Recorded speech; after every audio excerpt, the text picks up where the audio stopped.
when I was walking out of the theater, I overheard someone say I really like this movie, but I do think I'm Pedro Pascal'd out.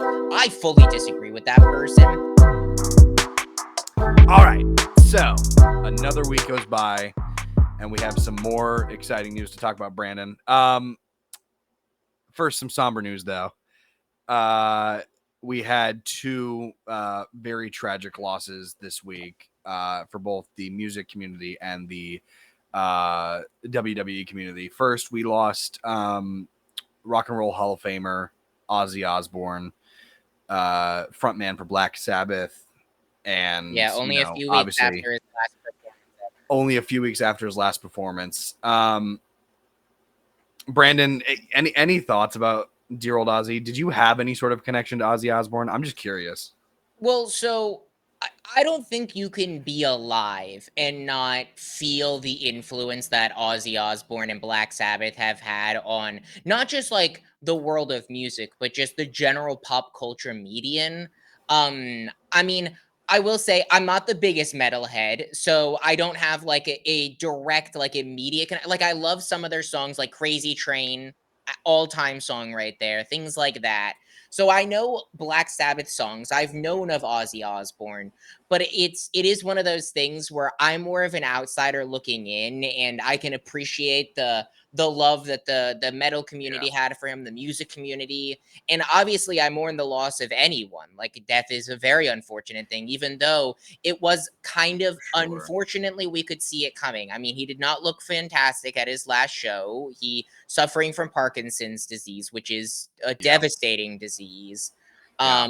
So I am just very glad as an outsider looking in that he was at least able to perform one last time for a big crowd Oh, that sure. all Yeah, poured so much love into him. He was able to give that final goodbye, and I think it's very obvious looking back that he knew very well because he had mentioned in interviews he had stopped taking his medication. He took no pain medication for like weeks leading up to the performance because yeah, he wanted to be as mentally in tune, sharp, and like paying attention as possible so that he wasn't nullified or anything like that. And unfortunately, that and the strain on his body, I think he kind of knew.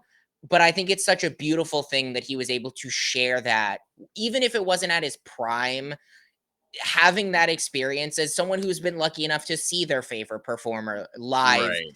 in the front row, being able to offer other people, because I know he meant so much to so many people, one last time for fans that maybe never got to see him in concert during his prime, I think is a very heartwarming and beautiful thing.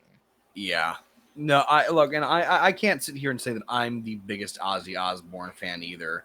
I mean, look, I probably know more about him than you do. I love a lot of Black Sabbath's Yeah. work, and I like a lot of his solo work. My Mom Coming Home, Crazy Train, like you already said, are like his big popular ones. I've always been a big fan of his general stuff, and I know who he is. I do like his music. I'm not the biggest Ozzy Osbourne fan, but I acknowledge what he did for Yeah. the rock and roll community, the heavy metal community, just the influence that he was. I mean, he literally was the Prince of Darkness, and every Yeah. outfit he ever wore, the way he always looked, he represented exactly what he said he always was. Um, and yeah, it's sad. It's sad to lose somebody as inspirational and as influential as he was to that community. And we lost another person this week, not more than 2 days after Ozzy, uh, and that's the loss of Hulk Hogan. Which I know is someone You who know, means a lot more to you than even Ozzy would with your love of yeah, WWE and wrestling, and right. I'll No, let and I you look, talk on that one. I'm not. I didn't become a big wrestling fan until pretty much like a year ago, or sorry, a year and a half ago when WrestleMania 40 happened. And I watched some PLE since then, and this year was like the first big year I started actually watching it. But I've been on YouTube. I've watched a lot of matches. I watched a lot of the older matches. I know the history of a lot of the wrestlers that were, the I guess technically the first generation of WWE specific wrestlers. And Hulk Hogan is very controversial right now. He is a hot topic, but you cannot deny the fact that he did not launch WWE into the stardom, into the uh, uh, big mainstream entertainment thing that it is today. And Yeah. he had a big hand in pushing that. I mean, he's still doing ads today for WWE, or he still was doing ads today for WWE. I mean, there was an ad for some sort of drink or whatever, and I'm like, that's Hulk Hogan. God, Hulk Hogan looks old. That was my first thought, and I was like, that's Yeah. yeah. Well, and But we talked about this when it happened. It's like just like with Ozzy, both died not necessarily young. Hulk Hogan, I think, was 76. Ozzy was 71. Or am I might yeah, be getting those ages swapped. It might have been the other way around. I think it was the other way around, But but yeah, they were both in their 70s. And while in your 70s isn't necessarily young by any means, I think it's one of those situations where they both put themselves through so much unbelievable strain. Ozzy Osbourne, both for touring so much, but also his rabid drug use, his alcohol, like those yeah, types of things put a very big. I heard that apparently he was on LSD for like 2 years straight, like every single yeah, day. Like the fact that he lived to as long as he did is honestly a miracle. And then yeah, with Hulk Hogan and obviously his steroid usage, if you don't think that man was on steroid, like I don't know how much he's openly talked about it, but if you don't think that man was on steroids, you're crazy. that man was definitely on steroids. The general strain of wrestling, things of that nature, like yes, it is younger than I feel like a lot of people go nowadays, unfortunately, and dying of a heart attack as well. Terrible way to Yeah, go. yeah, it's It terrifying. It is yeah, I actually had a neighbor that we were pretty close friends with, drop dead one day of a heart attack, just randomly drop dead, and it is a very terrifying thing. It is one of the number 1 killers in the world, and Yeah, so you're talking about the whole controversial thing. um Look, we don't like to get into politics on this channel because it's just not neither of us are all that knowledgeable in it. We have our opinions and we'll share them when it relates to the media, but we're not going to right, go out there and turn this into a political podcast. But I think right, it is kind of upsetting, and I'll just say this. Whether you agree with Hulk Hogan's views or not, it is very upsetting how many people are like championing his death. That they're like good riddance, what like look, right. if you don't agree with Hulk Hogan, and I'm not saying I do agree with Hulk Hogan's opinions, but I'm just saying as a general rule, if you do not agree with Hulk Hogan's opinions, that does not mean that you should celebrate his death. Like he was Right. still an influential person. He wrestling and WWE specifically would not be what it is today. And if you say that that's a lie, you are delusional. I'm not a Right. wrestling fan, and there are like 3 wrestlers that I can name from the WWE. Hulk Hogan is the first person that comes to mind when I Yeah. think WWE. So if it Yeah. wasn't for Hulk Hogan, I probably would not know as much about WWE as the little bit that I do. And I think it's such an unfortunate thing to lose someone like that, and more so to see people so happy about it, I guess. Like it Well, upsets and me. it's unfortunate, and this is just the thing with a lot of actors who singers or wrestlers, this that people who have passed, who have had a past that kind of caught up with them in their legacy. They honestly, it may not even have caught up to them until after they had passed. Mhm. Um, but another good example is Michael Jackson. And again, I'm not getting political into it. I'm not saying I agree with what happened. I think that things happened. I don't think this happened. I'm just saying Michael Jackson is one of the most influential singer songwriters, dancers, just I mean, again, it's king one of of the most pop. influential people in the world. Like just removing music, like obviously because of music, but like Michael Jackson is one of the most Right. influential people in at least modern human history. But everybody's going to remember him not for his music, even though you want him to. And then there'll be some people who will, but a lot of people focus on the negative, and they focus Yeah. on the His thing that is mistakes. his mistakes. And the same thing's going to happen with Hulk Hogan, which is unfortunate. The same thing might happen if something ever bad happens, with if something comes out about Ozzy Osbourne. For all we know, it would happen to him too. It Yeah, happens Ozzy to Osbourne everybody wasn't the famous because perfect person either. right, but everybody constantly chases after this one thing of we need to focus on this aspect of their life, this one thing that they did wrong, instead of just like letting it rest for a second. Like I remember seeing the post about Hulk Hogan. It literally was like 30 minutes after I saw that he had passed. I'm not even joking. Hulk Hogan dead. 30 minutes later, I see a post. He died on the 10-year anniversary of like the scandal that happened with him. I'm like, okay, well, why are we Yeah, focusing on that? Can we and not and focus on the fact that he, is just dead? Can we take like maybe at yeah, least a day before we start yeah. talking Well, about things? and that's my thing. It's like, again, you can agree or disagree with what he did. If you disagree, I think it's still totally valid to disagree with his opinions and his views. That's the beauty of having opinions, is you can disagree with them. Yeah, I still think that it is a sad thing to champion someone who also brought so much good.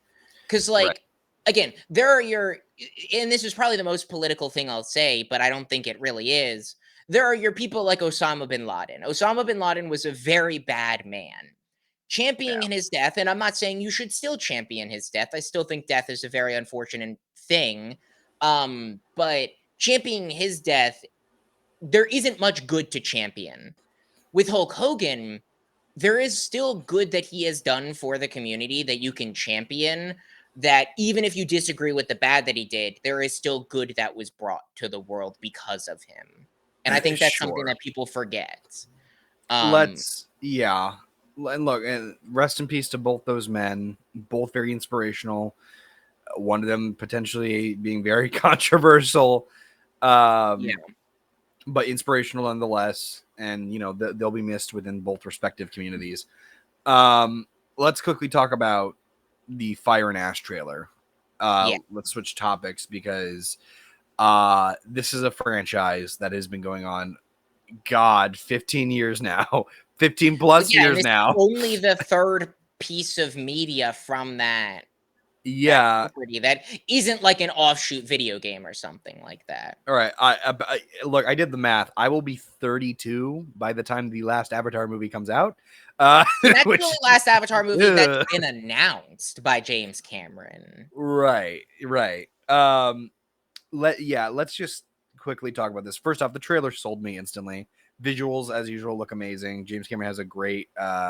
He just has a great mind for piecing together trailers. He knows exactly what to put to entice people, without giving away too much. Like I even remember when the Way of Water, I think it was like just the teaser had come out. I'm pretty sure most of it was all previous footage, and then there was actually only like maybe two scenes, and one of them was Jake looking. I don't know who he was talking to, but he said the words, "Our family is our fortress." That was it. That was the whole trailer Mm, for the second Avatar, and I was hooked. Granted, that's because it's also been 15 years since the last one. yeah, So, you know, yeah. um, but honestly, I think the Fire and Ash trailer sold me on everything it needed to sell me on. Enough intrigue, enough excitement built. I'm hooked. Take my money, James Cameron. What So, do you think? um, so I have not seen The Way of Water. I think I my main problem with the Avatar series is, first of all, it is visually the best thing ever put to screen. I think that is just universally acceptable opinion to have, that it is definitively the best thing that has ever been put on a screen, visually speaking.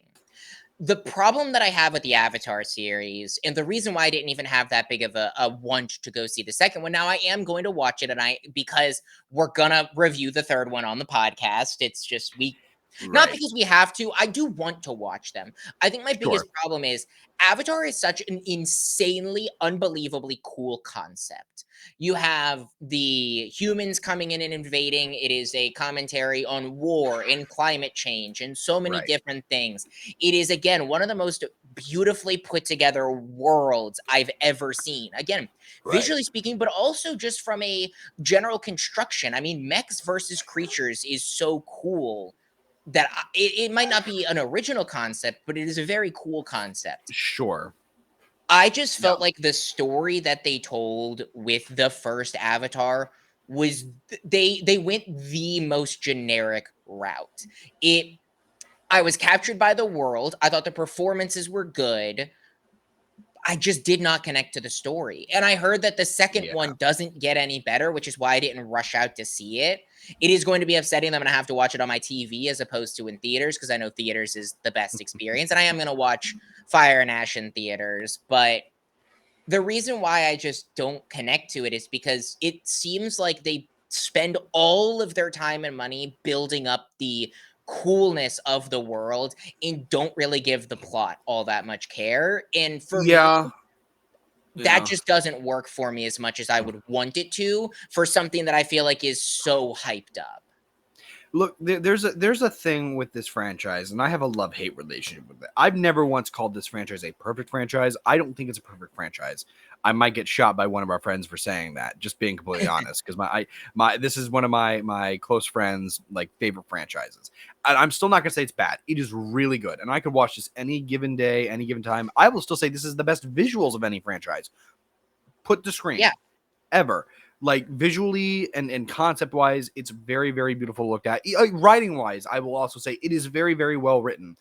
That being said, both plots of both films are very stereotypical, done very well, and that's why they're so loved. But it is a very like straightforward, stereotypical, like this is exactly what you expect from the story that you had built, start to finish. You can predict it pretty well.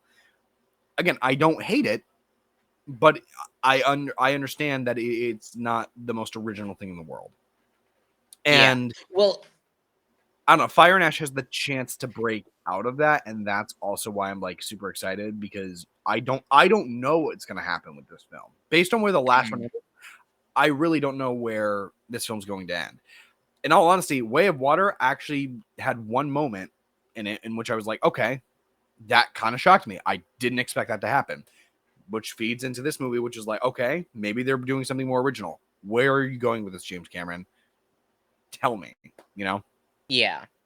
Well, and so I've seen this trailer twice in theaters because the main topic of the episode is Fantastic Four review, just like how the Odyssey, this is only showing in theaters. It is the last trailer that plays before this movie, and the reason why I bring that up is because it's really, really funny. Nowadays, trailers and commercials have gotten so excessive before movies. Like they even put warnings in the AMC app now that you're not going to start until like 35, 40 minutes after the designated start time. Yeah. Because I think they got sued for false advertising or something. There was like a whole thing that led to that.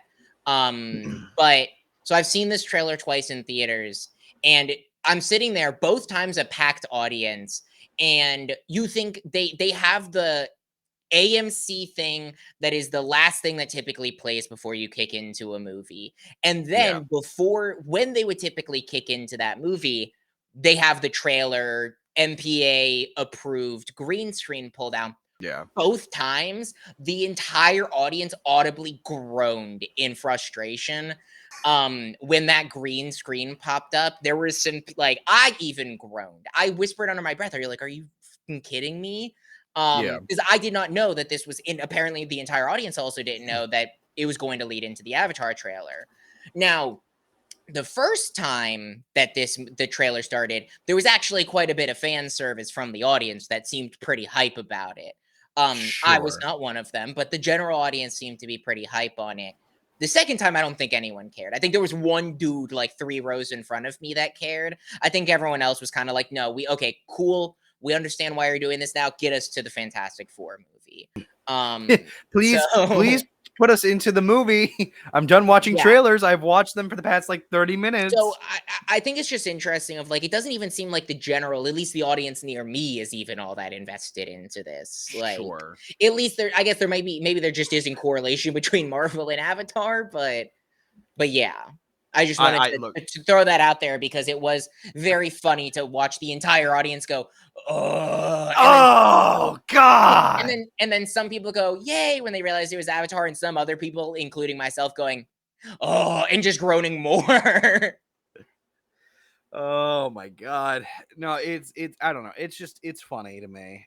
Um it's funny to me I love watching audience reactions like that. People just get so upset about something like that. Do you Yeah. remember when all the Rise of Skywalker, like the end of the movie, like came out and people were releasing like their reactions to like that final clip, and they're all like, "Don't say it, Ray, don't say it, don't say it, don't say the name, don't say the name." And she's like, "Ray Skywalker," and they're like, "Fuck, damn it, God," you know? Yeah, it's like the polar opposite of all the Endgame movie reactions, the biggest one being when takes Thor's hammer. Like, Yeah, you remember, we saw that movie together 9 times in theaters. We saw it together for right, the right, first time right. together, because obviously, and when that happened, like, I'm pretty sure we about near flipped the table. Like, you and I, like, stood up together, and I think we were like, I don't know if we were high-fiving, but, like, the whole audience, I remember seeing popcorn getting thrown up in the air, No, like, no, no. It was insane. Look, it's funny just because I like watching both positive things like that, but I also like watching the negative moments too, just yeah. because they can be unbelievably funny. It's just so Or good.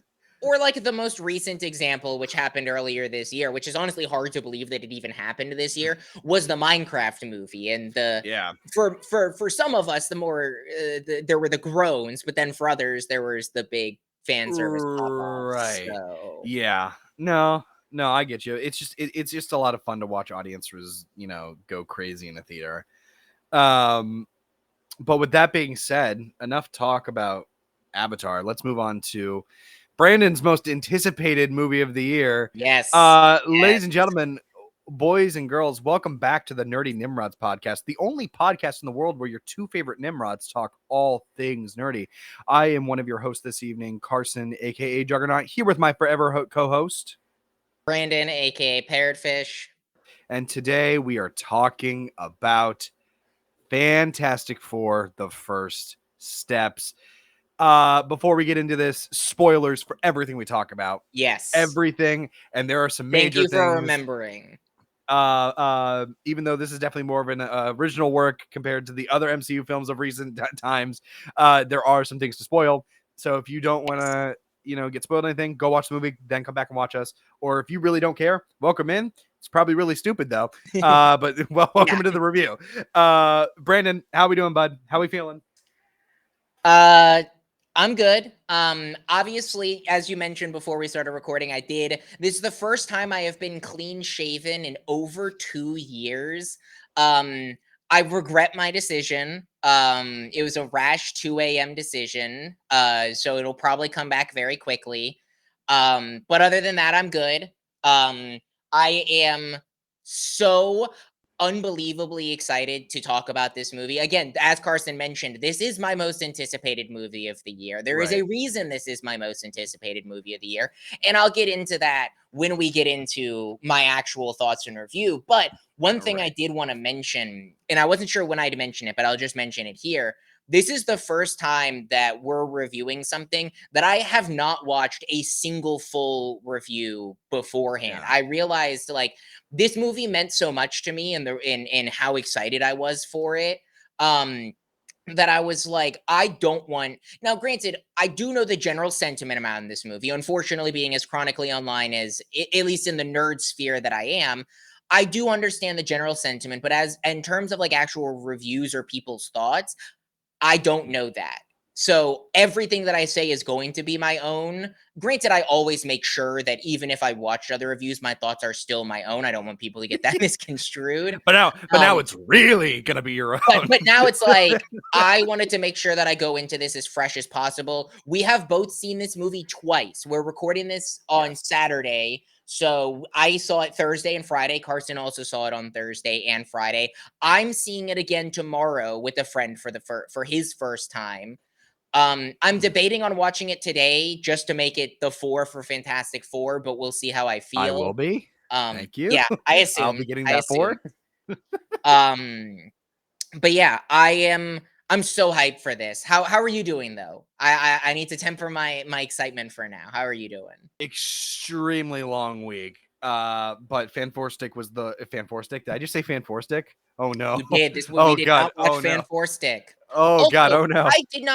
I did not realize that the actor who played Doctor Doom from the original Fantastic Four movies passed away like 2 weeks ago. Yeah. Did you know that? I didn't know Yeah. that. I missed that. Yeah. Yeah. I didn't that's I mean, That's it's it. not like he was the best Doctor Doom ever, but, like, No, no, that's no, no. unfortunate, like, that I did not realize No, that. yeah. No, I remember texting with my friends about that, just being like, "Oh, that's kind of really sad. Maybe I should watch those movies." I never watched those movies. Eh. I Yeah, never fair. watched them. Sorry. Um, no, just been a long week though. But Fantastic Four, was kind of in the corner of my mind. I kept watching the trailer the entire time I was at work, or I listened to the song while I was driving. So I, had plenty of hype during the week, and I was, very excited heading into this film. Brandon, look, I know you're like a little kid on Christmas. You're smiling right now. I know you're so excited. My leg is Let shaking, even though I have, like, shaky leg syndrome, so that's not new, but, like, I let am. let the animal out. What did you think of Fantastic Four: The First Steps? I'm so sorry, audience and Carson, that I have to do this, but there's no way that I can't review this movie without saying the most corny and generic thing that has ever Don't you say it. existed. Don't you say it. We will But bleep this out of the Carson, podcast. No, don't but say it. Carson, I'm gonna say it. This movie was fantastic. Oh God. Is Oh, I like oh. okay. Here's the thing. Here's the thing. This is genuinely and like actually beyond the joke, this is a great movie. Um, I will say I am very disappointed by how much the trailers gave away. I was not sure how much we were going to like where the plot was going to go. Obviously, we've talked about theories for months. Basically, I think since day one of this podcast, we've been talking theories about this movie. Um, and unfortunately, I feel like a lot of the major things that happened were a lot more easily guessed than I originally anticipated just based off of the trailers. Now, I did not watch I think I've watched 2 trailers, the first and second trailer and nothing else. However, there were things that I knew through osmosis. Again, being online in the nerd space, you kind of like it just happens. Right. Um and that was kinda disappointing for me, but it did not ruin my general enjoyment start to finish of this movie. I think me and Carson were talking on the phone as we were setting up for this week's episode that we're probably gonna compare this to Superman a few times. I'm not gonna say one's better than the other necessarily.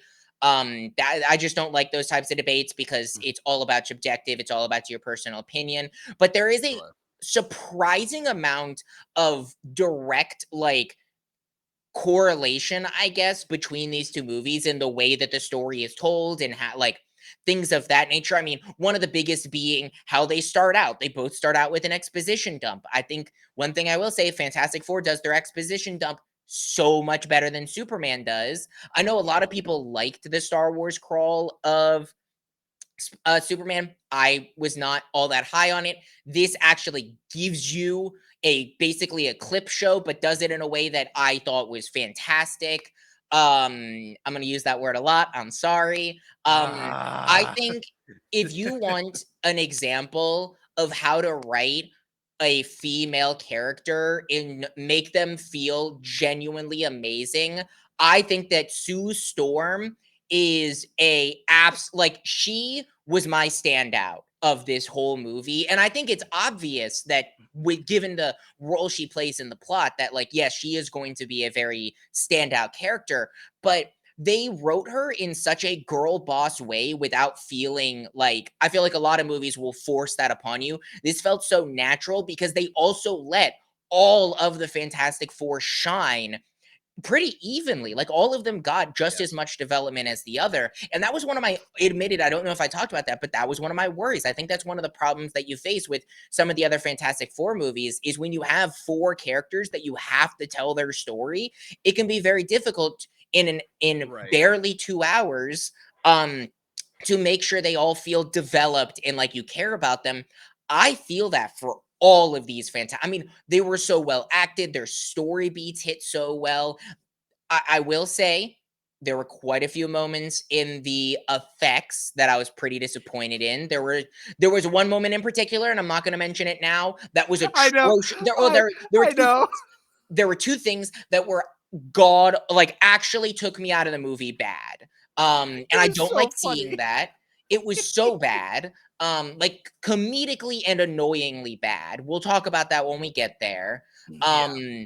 But that is one of my very few negatives with this movie. It's how much the trailer gave away and the effects. Other than that, I think the entire cast shined so bright, both in their acting and their storytelling.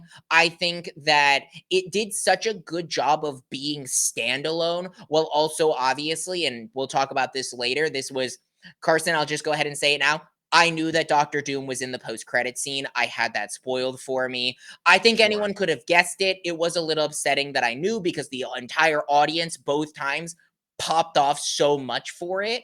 But I had heard about a week ago that the Russo brothers directed the post-credit scene, and that tells you what the post-credit scene is going to be. I still don't feel like it removed any of my enjoyment, and I think the way that they introduced Doctor Doom at the end of this, again, if you're mad that I spoiled that for you, then you did not listen to the spoiler warning. Right. Um Right. the way that they introduced him, I think, was so masterful, and I'll tell you why later. But yeah, no, I think this movie was fantastic. I think that this is for me personally, lived up to all of my expectations. Did it do everything I wanted it to do? No. But I think that for what I realistically could have wanted out of this movie, I got all of it and some more. Yeah. But Carson, I do not know what your general sentiment is on this movie. Let me know your thoughts, and then we'll start our back and forth. So I'm going to start off with a comparison to Superman, just because we said it. But during our Superman review, we talked heavily about how it felt very comic booky, like this. It felt like ripped straight from a comic book. This film is no different. This film feels Mhm. ripped from a comic book. I Oh, yeah. appreciate how this film is a standalone story. You don't feel like you have to do any homework or any Mhm. connections or anything to the prior MCU. You can come in and enjoy this film. You can either love it or you can hate it Yeah. because it's its own work. This film has a very lightning in the bottle aspect to it, similar to Superman, where it thrusts you in this role immediately and it really doesn't slow down. It has moments where it's slow, like Superman, but it doesn't really slow down. It's one thing to the Yeah. next and it The keeps the slower chugging moments along. the slower moments are still very important moments. They're not moments that you can Yes. breathe, but they're just not moments where you're having action thrown in your face. Yes. Yes. And I think that the four actors all have such a very beautiful dynamic together. You feel the relationships that each and every one of them share. Uh, Eben Moss Baccarat as Thing is just very, very well done. In a from a developed sense, I felt everything that he was trying to portray, even though he was in a suit, made out of latex or CGI at various points in time. You felt the emotion. He did do a good job with it. Johnny Storm, Chris Evans did a good job with him back in the 2000s, but Joseph Quinn here just knocks it out of the park. Oh, He's yeah. not just Oh, yeah. a no pun intended. He's not just a hothead. He's genuinely very smart, and you Yes. see that because he figures out Charlotte Ball's whole thing towards the end of the movie, why she's helping Galactus, this that. Sue Storm is very much the heart of the movie. um and Vanessa Kirby is one of the most interesting actresses working today, purely because of all the works that she's done. Like, I've seen her do really, really good stuff, and I've seen her do, Hobbs and Shaw or the Fantastic Four, which are superhero films. Either way, she gives it her all. And here Yeah. it's very, very good. Pedro Pascal disappeared into Mr. Fantastic. I expected him to be my least favorite part of this movie, purely because I thought, oh, it's just going to be Pedro Pascal. Disappeared into this role. That is Mr. Yeah. Fantastic. Did it right. You have moments where that Pedro Pascal, comes out a little bit because it's really hard to. But for the most part, he disappeared into this role, which I did not think was possible. Yeah, it felt like you were watching Mr. Fantastic and not Pedro Pascal. Like, unfortunately, some of Pedro Pascal's roles feel like you're watching Yes. Pedro Pascal and not the character that he's playing. Yes. And he really disappears into the role that he's playing. And I really appreciate that because it makes it feel more authentic. And again, I already talked about the dynamic that all four of them share. But the whole world itself has its own life and dynamic. And again, it's set on a different Earth. It's set on 828, if I'm correct, is what it was, which I'm pretty sure isn't that Which it's Jack if the Kirby's. dude, Yeah. that was such a that got a pop out of the audience both times. That stayed for the credits because they do that reveal right before the Yeah. like the end credit scene. Yeah. Um and when they did that reveal, like the entire audience was like, "Oh, that's so cool." Yeah. It's like obviously, unfortunately, he's no longer here with us, just like Stan Right. Lee. But the fact that they're doing those things, and I have something I want to say, but I'm gonna save it until you're done with your thing. But Sure. Um, but the life force of 828, it's very lively. I love the entire 50s style to it, yet it's still very futuristic.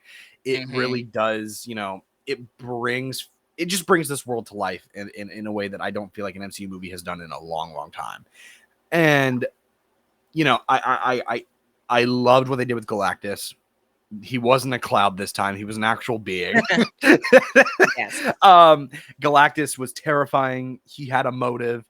And even though he's not, the absolute most thought through, in-depth character, he doesn't have to be. You understand his motive. You understand why he is the way that he is. You understand what he's after. It makes perfect sense. Julia Gardner as Shia LaBeouf. First off, I love Julia Gardner as an actress. I think she's great. I loved her in Ozark. That's probably my favorite thing I've ever seen her in. She's incredible. I also expected her to be one of my least favorite parts of this movie too. And whereas they didn't really change much of her arc from what was in the original 2007 movie when they tried it the first time with Silver Surfer, they pretty much kept the same plot. They gave her more depth yes, and they gave her a lot more absolutely. to do. And I think that showed very, very, it showed a lot of care for the character. And it made the audience connect more with this version of the Silver Surfer than you did the first time around. And just as a whole, this whole film, if I was giving it numbers, Don't do it, this is Carson. Don't do it. We don't give numbers here.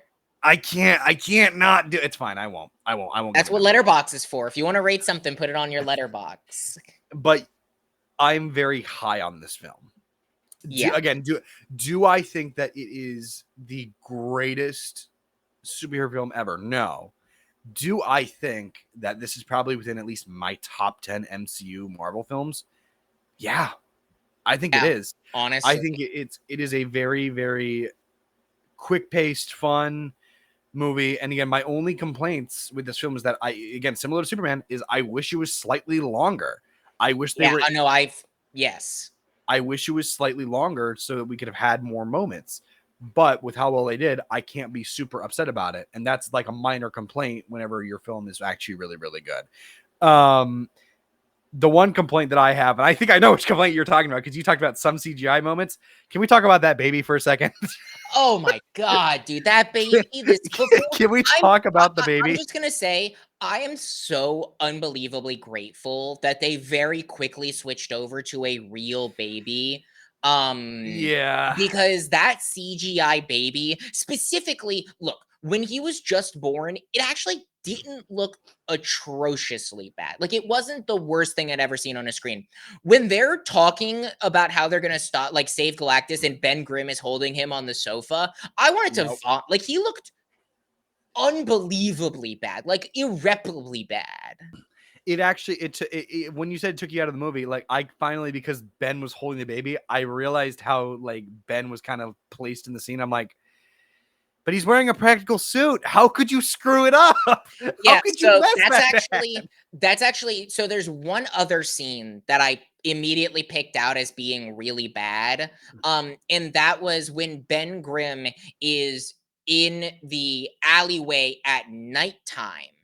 Or no, not nighttime. During the daytime talking to the daycare owner. Um Yeah, that that wasn't that bad. those are To It could have me, been it worse. looked like you took a claymation doll of the Thing and digitally put him into the movie. It did not work for me. I think It overall, Ben Grimm's Yeah, I effects guess. looked really good. It was just that one scene for whatever reason. I think it was the lighting. On second watch through, I I think think I it was the realized that it lighting. was the lighting did not feel consistent. It did not Well, feel yeah. like congruent. Well, and I know he's not entirely CGI. Like there was a physical suit, and I think the only thing that they did CGI officially was if the eyebrows ever had to move, obviously the beard, and then the mouth. That was it. But like everything else, oh, and the hands if it closes and whatnot, because obviously they couldn't do that with a prosthetic suit like Yeah. that. At least with the way they built it. But for the most part, I thought the CGI for Ben actually was pretty darn near perfect. There were very few times where I was like, Other that than that actually one looks scene, it looked phenomenal. Like, it looked shockingly good. It was just that one singular scene, and maybe it was a reshoot. That was kinda my thought process, is I was like, "Maybe this is a reshoot." This kinda feels like the only type of reshoot where they're like, "Oh, crap, we either missed this scene or we need to add one more scene in there because it was a great scene, and it really helped to add to Ben Grimm's character. It was just that it felt like the effects on it were an afterthought. that very well could have been the case. And at which point, I honestly, and if it's like just those scenes, I can't be like overly mad about it. The Oh, yeah, baby, no, I'm a little mad absolutely. about because I'm like, why? Like, and then Yeah. I leaned over to my friend in the theater. I went, "Is that the baby from the Flash that he puts in the microwave?" Because it looks the exact same. I'm like, that's horrible. What is with companies not being able to digitally create a baby or like give him a real baby? Like, what does it matter? Why are we digitally putting it? Was just funny, that's all. It's such a minor complaint in the grand scheme of it because like it took me out of the movie for a bit and I'm only complaining about it because I'm like, it's the one thing you couldn't do. You couldn't create the baby correctly. Yeah. But overall, You had yeah, Galactus over here looking really good most of the time, and then you have this baby that looks like the baby from Death yeah, Stranding pulled into a right. live action. But yeah, I think overall this film I'm very high on. I can't wait to watch it again for a third time and a fourth time this Yeah. weekend to make the fourth time a fantastic showing. That was horrible. Why did I try doing a pun? Can we Hey, edit I this put out of it the in the podcast? I Can we edit it out?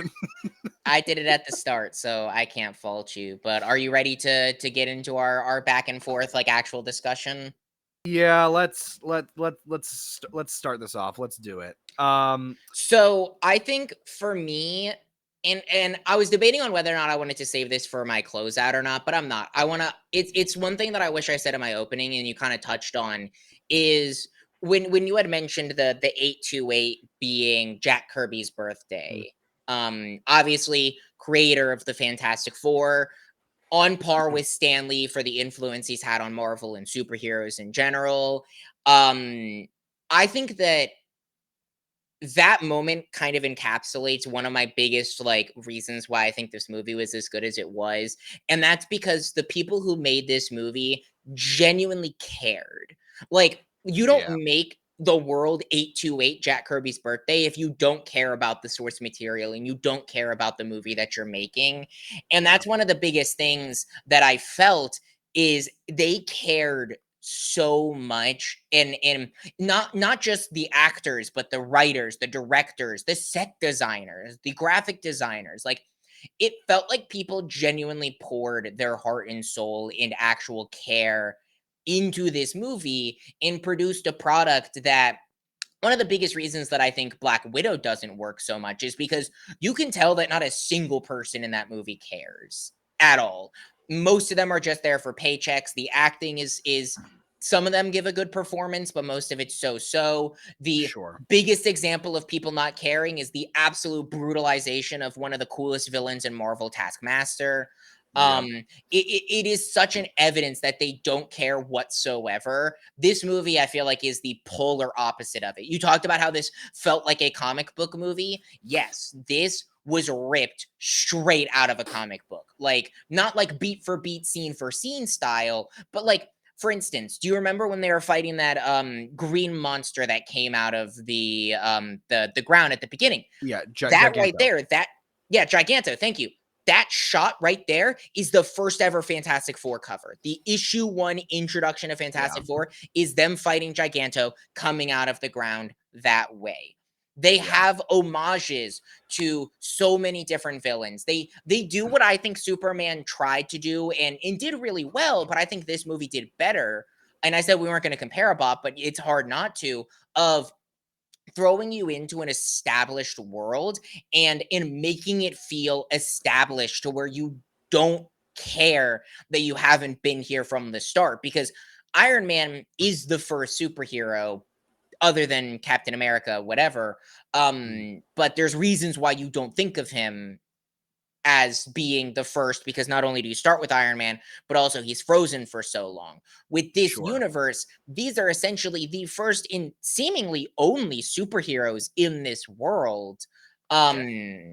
Which I think that is one thing I'll say. I think that was an interesting decision to make, because it makes it feel a little weird, that it seems like there's no other heroes in this world. And I get it that you have to do that in order to make this focused on the Fantastic Four, because if there are other heroes in this world that play big roles like the Avengers, like an Iron Man or a Thor, then you would ask yourself the question of, well, why didn't they come help defeat Galactus? That's like the big thing whenever you have a big Sure. event in a Marvel movie is, oh, why weren't the Avengers there? So I understand why they did that. It was a very purposeful, if albeit a little bit of a stretch in terms of like, okay, how are there so many villains and only one hero team seemingly? Sure. Yeah, and I think that, this film felt the most, at least in recent years, felt the most like that original Sam Raimi Spider-Man movie. And I know that's like a strange comparison, but let me explain why. That original movie, you know, there are no pre-existing heroes. Spider-Man seems to be the only hero in this entire universe of heroes. There's no Miles Morales. There's no X-Men. Mhm. Even though I think they were trying to set up like a crossover with those people, with Sony and Fox trying to make something. Even in the original Fantastic Four movie, X-Men aren't in those movies because they're separate universes and they feel like their own standalone story. Spider-Man, that original movie, really feels like that, and you can have fun Yeah. with the characters that are present. Part of the problem with certain films nowadays is especially in the MCU, they rely too heavily on having another pre-existing character in that film. I love Shang-Chi. One of the only complaints I have with Shang-Chi is it was its standalone story until it wasn't. It threw Abomination in there. It had Wong in Yeah. there. It had I forget what his actual name is, but I know his name in the film is Trevor, who the Mandarin from Iron Man 3, whatever you want to Yeah, call him. yeah, yeah, yeah, yeah.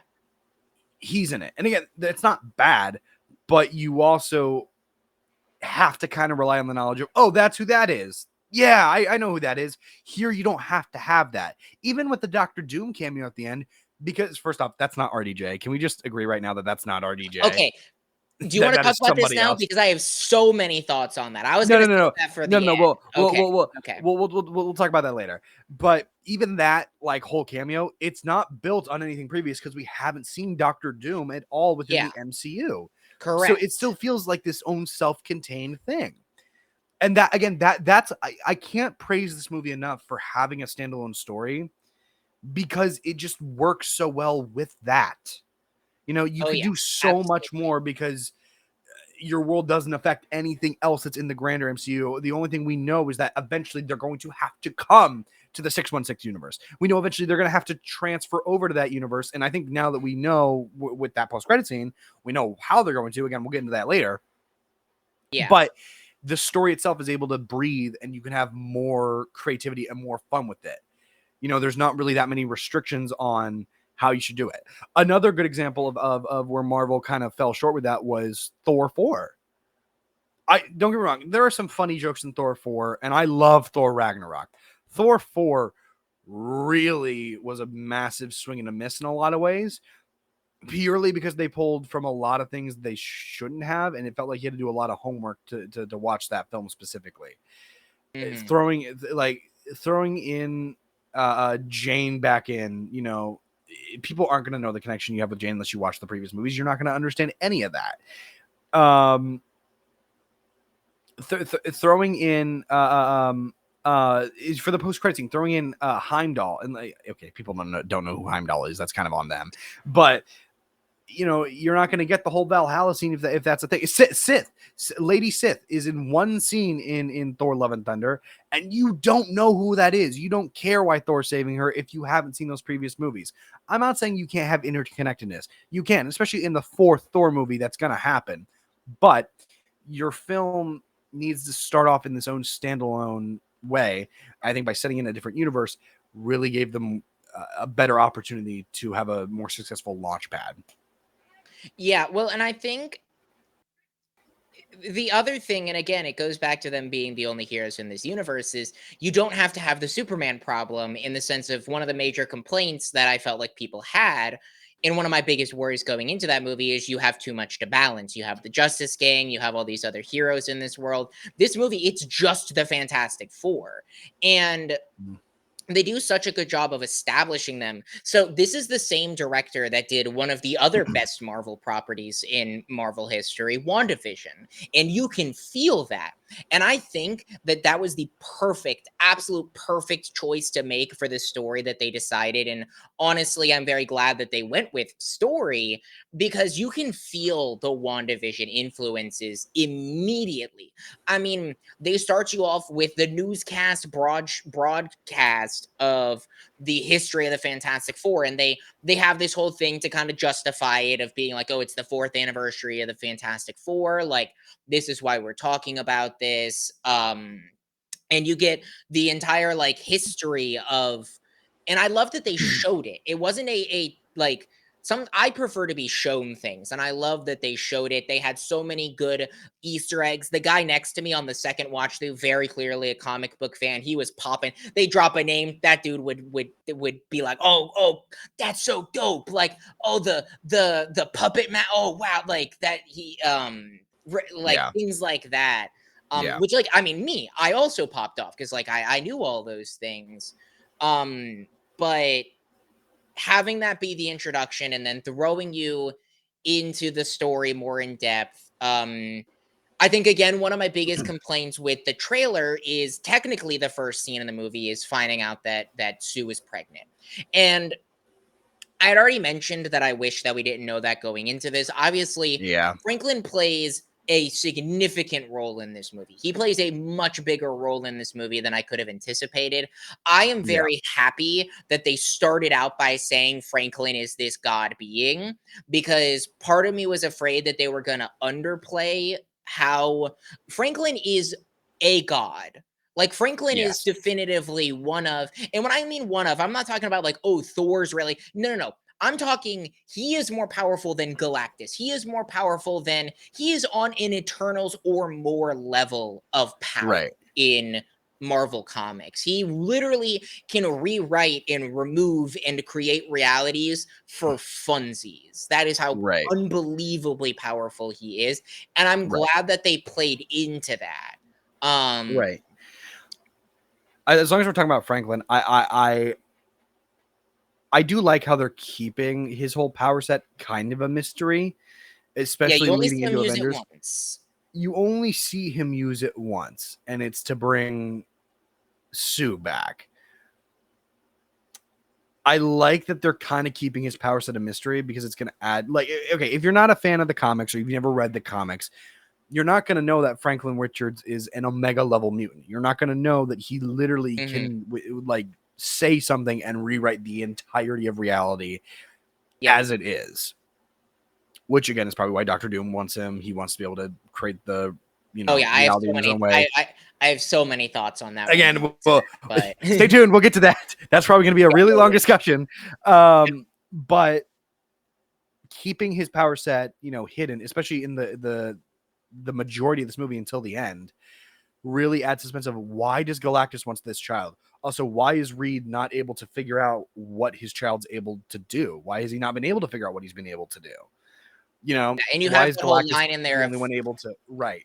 yeah, well, you have that whole line in there of Galactus being like, "Oh, he's hiding it from you," which is like, It's a cheap answer, but it is an attempt to be like, "Oh, this is why Reed, the smartest man in the world, can't figure this Sure. out." Sure. We're not sponsored by Mountain Dew Code Red, but I'm going to have a little bit of Mountain Dew Code Red right now. Um, so I'm gonna start and shift gears on the conversation a little bit and talk about go more in depth on the actual characters. Yeah. As I mentioned, I am so glad that they gave all of the characters a B plot. Yeah. They all had very different B plots. I do think some of them got a little bit more than others. I think the most obvious one, I think Ben Grimm, I did like his B plot. I did like that it was there. I have no complaints with what they had. I do feel like he got the short end of the stick. I feel like Johnny, especially because his B plot fed directly into the main story. Um he got the most, but Ben Grimm in establishing a major love interest of his from the comic books, Yeah. establishing that relationship and Yeah. establishing the human nature. I love how they alluded to the inner turmoil that Ben Grimm has with being the Thing, while never feeling Yes. heavy-handed. Because that's a Yeah. big thing with Ben Grimm in the comics, is obviously he did get the short end of the stick. I mean, Johnny Storm can light himself on fire. Reed Richards can stretch every part of his body and was already a genius. Sue can turn invisible. And it's not just turn invisible. This is a misconception with her powers. She can bend light. That's why she can Right. turn herself invisible, and why I'm so happy that they showcased that side of her powers more than just her being Invisible Woman. They Yeah. showcased that it is more than just that. And I'm so happy Right. that they did that. But Yeah. with Ben Grimm, because he is now a rock monster, he can no longer be a normal human being again. He is the most fundamentally changed, not just at a genetic level, but at a physical level. And that is Right. a very hard thing to come to grips with. And you have subtle moments of him looking at his reflection and being afraid to engage with a woman and have a relationship, because he knows Right. that that relationship is going to be a difficult thing to navigate. Yeah. And it never feels heavy-handed, but I don't feel like you have to read into the movie too much to understand that that's what's going on. Well, and even though he's not connected to the A plot, which I wish he was more connected to the A plot, but even though he's not, they give him a clear cut arc, and Mm. it's a very simple arc. Again, it's another arc they've already kind of used in the past. They used it in that original Fantastic Four movie I for the mean, it's most part. fundamental to his character. It's fundamental to his character, and I think here they do it exponentially better. And I think Oh, yeah. that they write him in such a way that, you know, it's like the Beauty and the Beast thing. It's not what's on the outside, it's what on the inside that counts, and that's heavily prevalent here with Ben as a character. And they do it in such a very. It's like you said when you were talking about like handling the characters with care. They really handle this character with care. And you know, in a sequel for Fantastic Four, we can probably dive even deeper into it. But like Ben had an arc. He had a clear cut arc, even if it wasn't connected to the main overarching thing. It was still good. But because it wasn't connected to the main overarching plot, his definitely comes out of the movie as definitely the weaker of all the developed characters in the film. Yeah. And that's not a bad thing. But again, because he's just not as connected to it, it's just hard to. It's Yeah, really it's hard hard to to. call Yeah. him your favorite just because he very much plays the least important role in the sense of his A plot connecting or his B plot connecting to the A plot, but I still think again Right. like it was still a well executed mini arc. I think He's the switching over. supporting character Yeah. in the midst of all four of them, which I Well, kind of appreciate.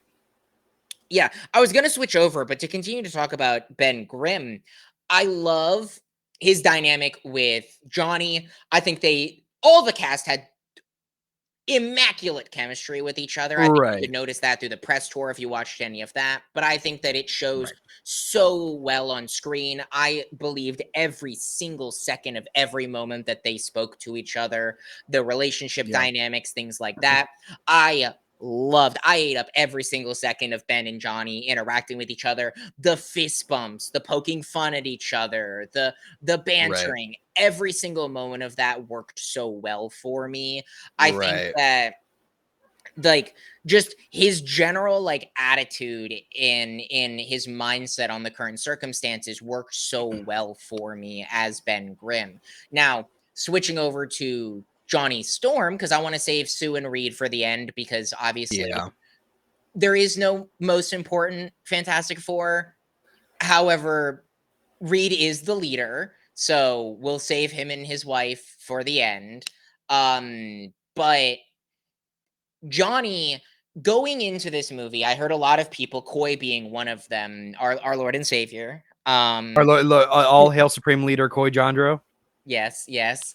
Um, so excited to watch his review after this. I have not watched it. It's been the hardest thing for me to do as the biggest Koi Jandro fan. But anyways, one thing that was mentioned before, and it is something that I do think the other Fantastic Four movies, at least the originals in the sense of the early 2000s ones, do actually do really well, and that is making Johnny Storm a hothead.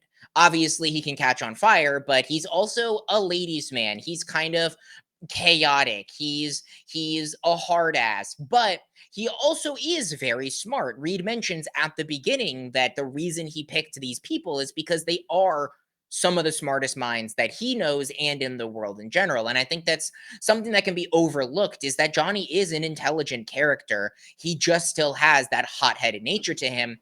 And admittedly, I wasn't sure with the casting of Johnny Storm that was going to be done well. In fact, the trailers did not make me believe that. Watching the movie, they did it. They had the perfect balance for me in terms of the hot-headed, the heart, the intelligence, every single again, I said that Sue was my standout. Johnny Storm is my other stand. Like, I mean, every single one of them is a standout, but like his performance in and the funny banter with the naked space alien and Yeah. the him solving the Rosetta Stone, but also people not believing that he can because he's a hothead who loves away. Like those types of things worked so well for me and were Right. performed well, but were also just written in a way that balanced just all the complex like character traits of Johnny Storm so well. Yeah, Johnny is the most interesting one here, and I think Joseph Quinn specifically. I loved him in Stranger Things. I thought he was phenomenal in the season that he's in. Here, he is completely different. He Mhm. still has the the quirkiness and the fun, like you said, hothead banter of Johnny Storm, but he gets to add the heart that I think Joseph Quinn brings to most of his roles very, very well. Very similar to like roles that he played in A Quiet Place when he was in that film. He had a major heart to his character, and you loved his character because of that. Here, it's the same thing.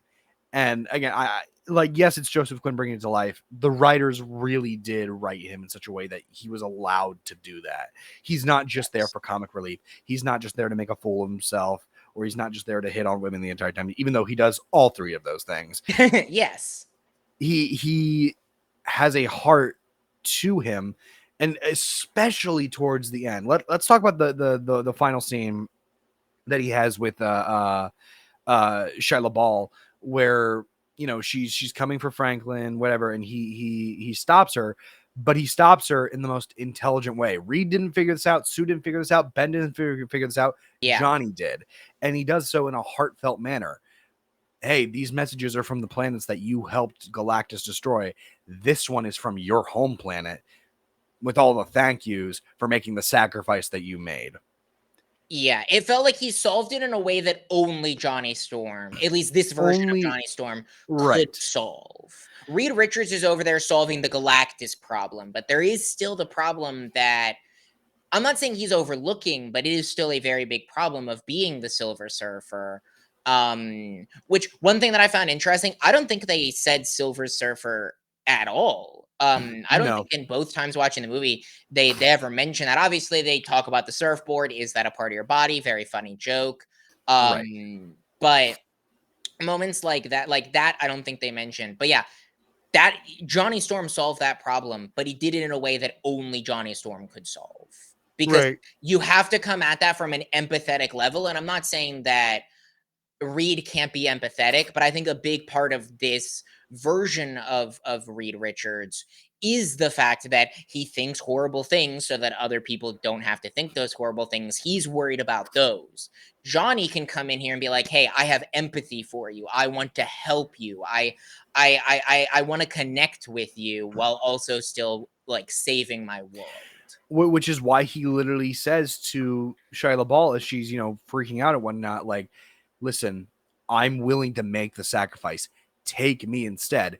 At the Yeah, very end of the movie, as they're having trouble to stop Galactus, he's literally about to make the sacrifice play.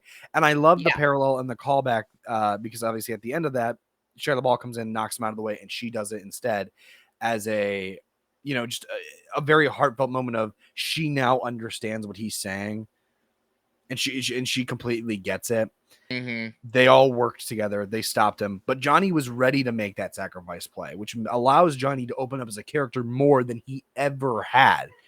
Not saying that Johnny in the 2000s movies, if they had a third movie or whatever, wouldn't have made that choice, wouldn't have made the sacrifice play. But the fact that this Johnny was ready to throw it all away for Reed, Sue, and Ben to and save frankly, Franklin, to save yeah, Franklin, shows a lot of heart in his character.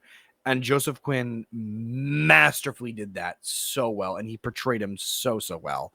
yeah. You lightly touched on the dynamic between Ben and Johnny. My God, what a funny dynamic! It's Oh such yeah, it was so. it's such a brotherly thing, and I love that. Hmm. Like, one of my Yep. favorite interactions was literally the first interaction they have when they're sitting at the table and he's eating Cheerios. It's like, what do you do? You're gonna ruin your appetite. Like that scene's not needed, but it's so worth it to have because it really builds their relationship and their chemistry and the dynamic that they all share as a Yeah. family, and it works really well. Yeah. Let's move from Johnny and let's go to both of them at the same time because I feel Well, like you can't really talk about one or the other because they both are like this is what I loved about this is what but I love about Sue and Reed. They are a pair in this movie. Like I mhm, believe more in this film than any other Fantastic Four film that Reed and Sue are a married couple. They both love each other. Like I believe that more in this film than any other Fantastic Four film they've ever done. They work so well together, and I believe their relationship. It worked so well. Go ahead, Brandon. I know you were trying to well, speak. so I personally wanted to save the best for last. So I actually wanted to cover Reed first and then talk about Sue, and then we can also talk about them together because they definitely do come as a pair. But one of the things that I actually appreciate about this movie so much, and I'm gonna get more into this when I talk about Sue.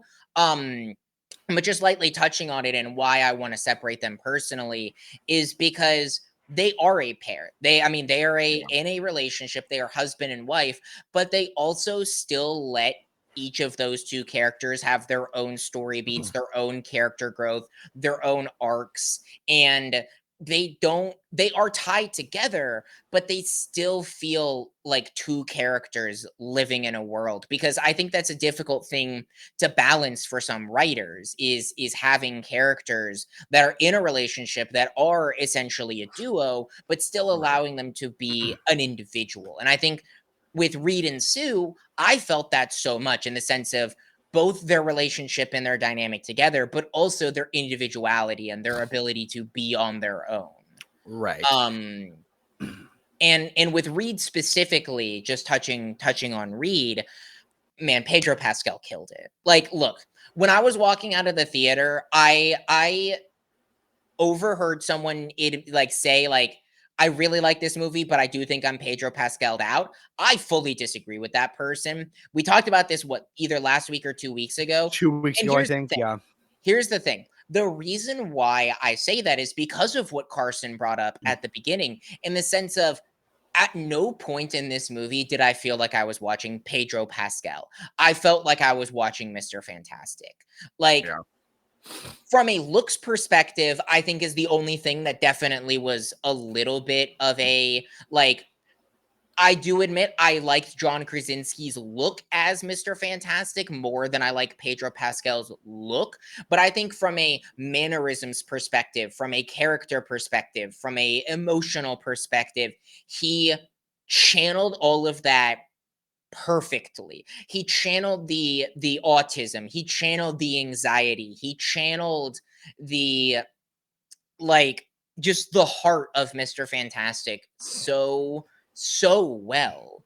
And I'm not saying that there's no one else that could portray Mr. Fantastic. Obviously, we've had two notable, three total, because there's the one from the like 80s or whatever, Fantastic Four. But this is definitively the best performance of Mr. Fantastic that we've ever had. And I think it is the perfect, for what we can expect, portrayal of Mr. Fantastic. Yeah, I look. I'm a big Pedro Pascal fan. I was going to Yeah. enjoy him in this film, regardless of if he went into the character or if he was just Pedro Pascal. He had such a unique presence in this film, and like we said with his mind is the most intellectual mind probably in the entire MCU, Yeah. outside of a few. I mean, I he's love smarter that than they characters like Tony Stark. Like, he is a yes. genius. He is an Omega level genius. I think that's mentioned in the comics. Like, he is an Omega level genius. Isn't Reed technically Kang in the comics? Isn't there like a version of Reed who No. becomes Kang? Am I wrong about I that? mean, maybe, but I don't think that's what they're going for I here. think no, obviously not. But I know that there is a version of Reed who eventually Well, becomes Kang. I know in the that. infinite reality theory, of course, there's going to be. I've never seen that as a major plot point in a storyline, but No, no, no, no. anyways. And that's just a side thought. But I love how they address that his mind never stops working, Hmm. and he thinks about every possible option. And the struggle we get with Pedro in this movie is that Sue is more of an emotional person than Reed is. Reed is more of an intellectual person than Sue is. Not saying that Yeah, Sue is not smart, but that's why they bring the best out of each other. Is correct. Sue brings the emotional out of Reed, Reed brings the intellectual out of Sue. Hmm. And one of my favorite scenes is towards the end when he is, he's just looking at all the options. And there's only one way to trap Galactus, and that's using his own kid as bait. And very nonchalantly, he knows he's not gonna say it, and he's trying to think of other options. I use quotations, Hmm. trying, but he knows that's the only thing that's gonna work. And I love how it's just so easy for him to come to that conclusion and offer up that solution Yeah, no, without thinking about the emotional stake in it. I love that they portrayed and had the character arc that was the rift between Reed and Sue, in the sense of Reed has to think about the bad. He has to. And there is that whole line from Sue that's like, that isn't your job, that's just you. And I think that's Yeah. such an important thing. And that's why, like, I connect so, and this is one of the reasons why this is one of my most anticipated movies, is I connect on such a personal level. I am nowhere near as intelligent as Reed Richards. I am fully I fully acknowledge that. But as someone who has autism diagnosed, and seeing it portrayed in a way that I so directly connect to. One of the things is I do think about the bad a lot more than other people do. I think about the bad outcomes a lot more than I feel like the average person does, and that's a struggle for me. And it is something that I deal with on a day-to-day basis. And seeing a character on screen going through the same thing, and the struggle that he has in accepting that, but also the acceptance that is required of other people around him because he doesn't want to think these things. He has that whole thing of, I'll think of another way, even though, again, he knows that there is no other way. And Sue even says it like, you know, that this is the only way. And that's such a hard reality to accept that he has to not only think about it, but also do it. Yeah. And Right. Well, and again, the first time this whole bit even happens is, it's a month, a few days. I don't know how long they actually have before it's a Galactus month arrives. after their interaction with Galactus. They're sitting at the But dining room table. right, but they have all of that time to figure out a plan. Yet that one plan where it's, do we just offer him up for the safety of reality, is still lurking there, and it's still there. It's not 100% haunting him, but it's there. Like, this is the only It plan is we have. weighing on So him. I've got to think about this because this is the only plan we have. I will think about other options, and he's actively trying to, but he's pretty much put a pin in this idea. Like, if nothing else happens, this is what has to happen. Yeah. Not saying that he Yeah. would obviously make that choice, but the fact that he even is thinking about that choice, it weighs a ton on him. And now, Yeah. moving quickly from Reed to Sue, because we're kind of talking about both in between now. Sue, oh my God, Vanessa Kirby, man, she's just such a likable presence in this film. Oh, And yeah. she like, when we mean that she's the heart of the film, it's not just Reed. Johnny, Ben, all three of them. She has such a connection with all three of them, and we see Oh, her interact with all three of them in such a unique bonding way. And obviously, Johnny's the brother, Ben's the best friend of your husband, who is now technically your best friend. yeah. But it's just such a she has such a very likable presence and great chemistry with all three of them, and brings the best out of all three of them. And that's why I'm saying she's the heart of the film, because she really adds to this film for all three of the other characters. If you went to this movie and you said Sue was the lead of the movie and the others were supporting characters, I won't necessarily argue with on that. I do think it's Reed technically is the main character, but I won't argue. I won't argue with you on I that mean, I point, because personally don't technically feel like there is a main character, and I I think that's don't. one of the I, reasons I that I mean, loved this movie so much. yeah. Like, and again, I'm not like, you could make any point, and I probably will agree with you on it. But again, Sue, out of all the characters, has a connection with all three of them and brings the most out of all three of them. And again, when they're in their argument scene, just the emotional weight that Sue has of, there is no other option. You could think Mhm. about every other plan. This is the only option, and I'm still not going to let you do it. Like, that's what I mean. Like, Reed is intellectual, Sue is emotional. Sue is pulling the emotion out of Reed, and Reed is literally looking at Sue saying, no, this is like the only plan, and bringing the intellectual out of her. That's why it works so well. Oh my God, I know I keep repeating that, but it's just so true, and it works so well. I love the reaction she gives when Reed hasn't even said anything. He's looking at the baby monitor, and she knows that he's thinking about Yep. using Franklin as bait. And Reed notices, and all he's saying is, Sue, I know. Sue, I know. I know! Goes invisible and runs out. And that's the last you see of it. You don't see another argument Mhm. scene. But that, like, just that moment alone really encapsulates both of their characters so well.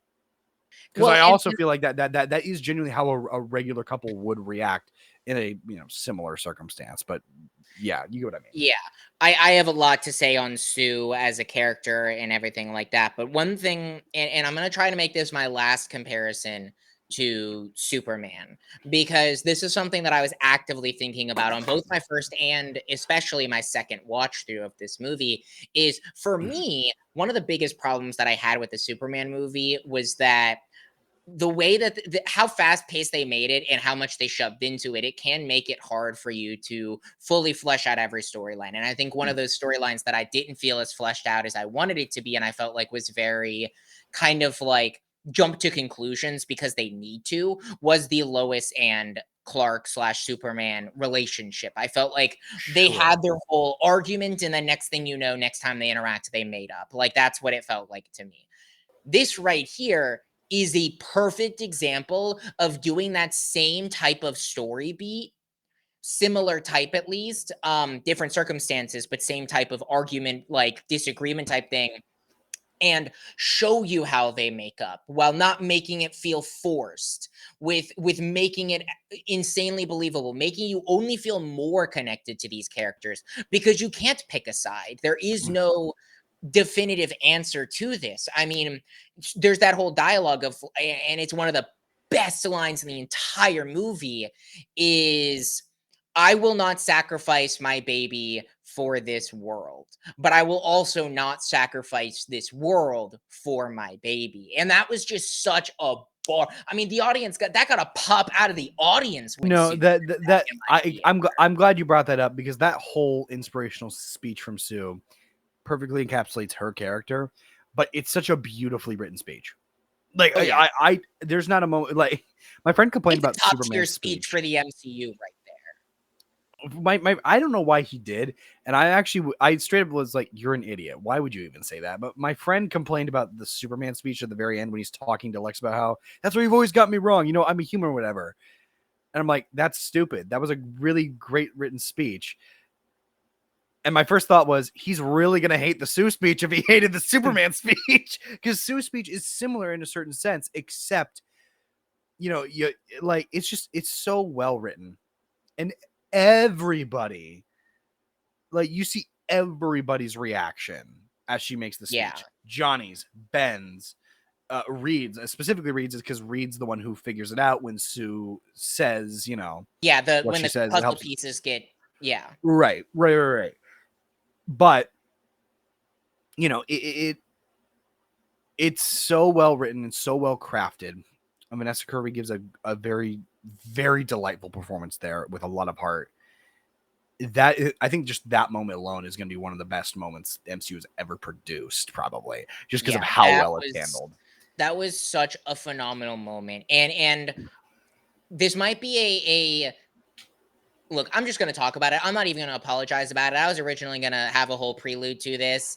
I had made a comment at the beginning of the podcast that Mm. this is how you write a female character, and I genuinely believe that Sue Storm is a absolute all timer, not just female MCU character, but like female character, because she felt Yes. so believable. One of my problems that I have, and this is where it gets into the controversial stuff, whatever, I don't care.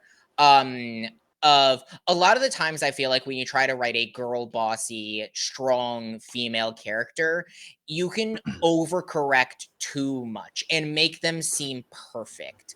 No human Sure. being is perfect. And I have that problem when you write a male character that's perfect. Like, I just don't like when you try and overcorrect the either girl bossy or the strength side of that character to take you out of the believability and not allow you to connect with that character because they are put on such a pedestal. I did not feel that way about Sue whatsoever. In fact, I felt so connected to her. Some of the moments that I feel like encapsulate that the best is when Sue is giving birth and Reed is having to solve the problem of getting Silver Surfer off their back, also getting them back to Earth, and Right. he's super distracted. And all credit to her, one of the strongest women in the MCU, having to give birth while trying to go light speed while chasing, like, that's insane. Yeah, Um, really. she still has that insanely human moment of when Reed comes back and she's like, please don't leave me again.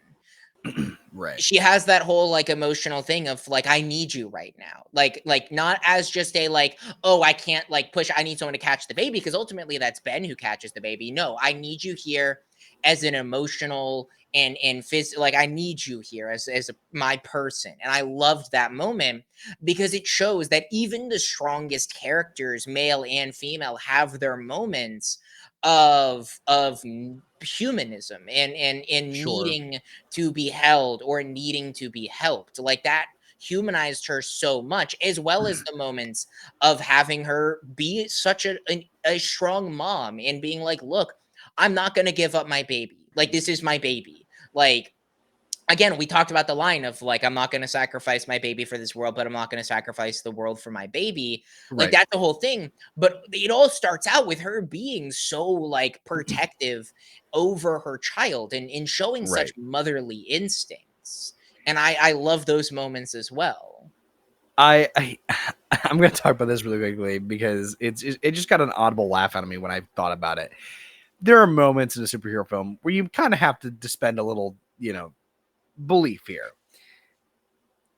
and you kind of just you can't think about it too hard. But I leaned over to my friend about halfway as they were launching into space, and I went, "Wait a minute, they're putting a pregnant woman into space." I'm like, "Wait a minute, Well, they that doesn't make any sense." they do have a line about that, where Reed is like, like you going into space, you will achieve a lot of firsts being a pregnant woman in space. Um, It's funny. That's all. Because it's in definitely an reality, ill-advised thing. right? It's just one of those things where it's like, okay. And the second thing I laughed at, it makes sense in the plot, but I actively laughed at it because I'm like, oh my god, Galactus could have made billions if he did it. Was when he just like sped up the birthing process. I'm like, wait a minute, what did you just do? I'm like, did you age the baby like a few weeks so that he would No, like come right now? It's just funny. That's all. yeah, When it's not anything wrong with it. I'm just like, it's just so weird and funny. I'm like, oh my god, he just sped it up. Okay, well, yeah. Um, but yeah, no, Sue was phenomenal, and I'm just like, we're gonna talk about like probably we're definitely gonna talk about these characters again. I just wanted to go like one by one and give all of the characters their flowers. And yeah, since you just brought up Galactus, let's go ahead and transition into the big bad of this movie, which is Galactus. Dude, I I knew they were going to do Galactus right from the moment that they introduced yeah, his ship. That was the moment for me that it really set in of, again, going back to my original comment of, oh no, they care. Of Galactus has a ship that eats through and processes these planets. Now, granted, that is not every iteration of Galactus. That is one no, iteration of right, Galactus in the comic books. It is one that I am familiar with. So the second that I saw that they were going that direction, I was like, oh no, they're going for it. Like they're going for yeah, a comic accurate, like really intimidating while non still cloudy Galactus, right? correct, correct. And I think that like that moment, but Ralph, how do you pronounce his last name? Inesanon? Do you know how to pronounce his last I don't know how to pronounce his last name. Just say you're sorry and move on Sorry, with it. Ralph. We're just gonna call you Ralph. We're gonna call you Ralph, Mister Ralph. He is so and now here's the thing, like, obviously, he is a CGI villain, that is his face, but CGI altered, and that is his voice, if not enhanced. But the presence that he brings and like, I've heard that man speak in interviews and stuff, like, I don't think they had to digitally enhance his voice all that much, like, he has an No. intimidating voice, and you can feel that. Like, you can Yes. tell sometimes when you take a person's voice and you enhance it a little too much, where you're like, "Okay, now it just sounds like auto-tune." Like, you can tell that they added some reverb and some echo to his voice, obviously, but at the same time, like, his voice commands such a presence, Right. and the the little bit of character that we do get with Galactus, with him essentially like begging for his freedom. That was a very interesting plot line that I did not anticipate.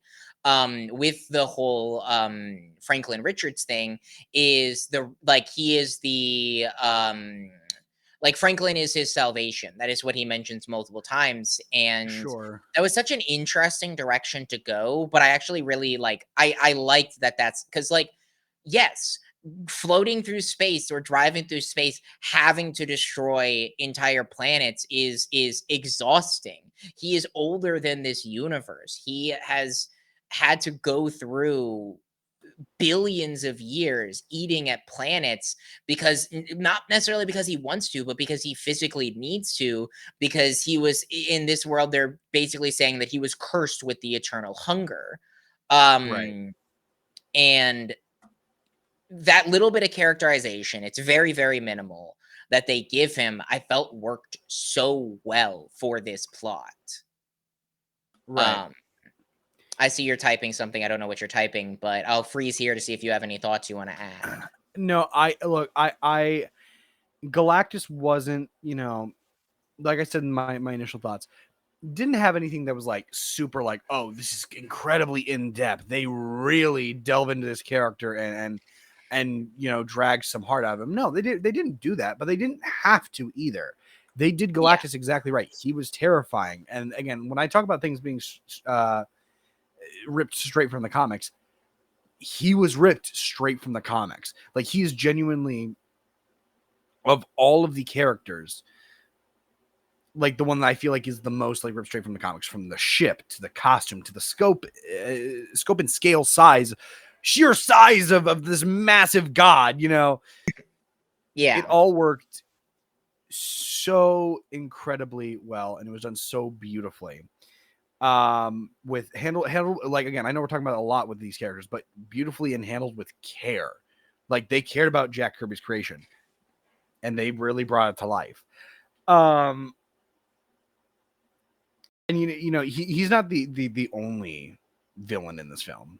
We do have like one other villain. Well, and I'll talk about Silver Surfer in a second. Yeah. Well, Because okay. technically they are, Three. Technically, there's three if you want to get specific. if you want to But count Mole Man. But I don't Mole Man's really. the interesting part of this movie, because like he's kind of like, oh, he's kind of part of the Peanuts gallery in this movie, and I love Paul Walter Hauser, but he's really just peanut gallery in this movie.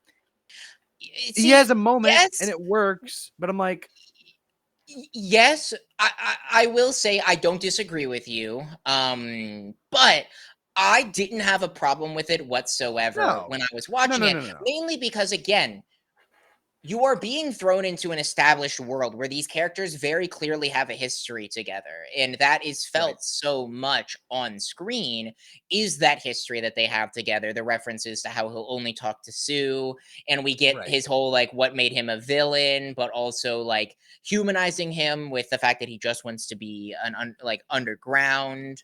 um and like those types of things. But anyway, going back to Galactus, I yes, also I also like, now he is a celestial level being. That is what Galactus is.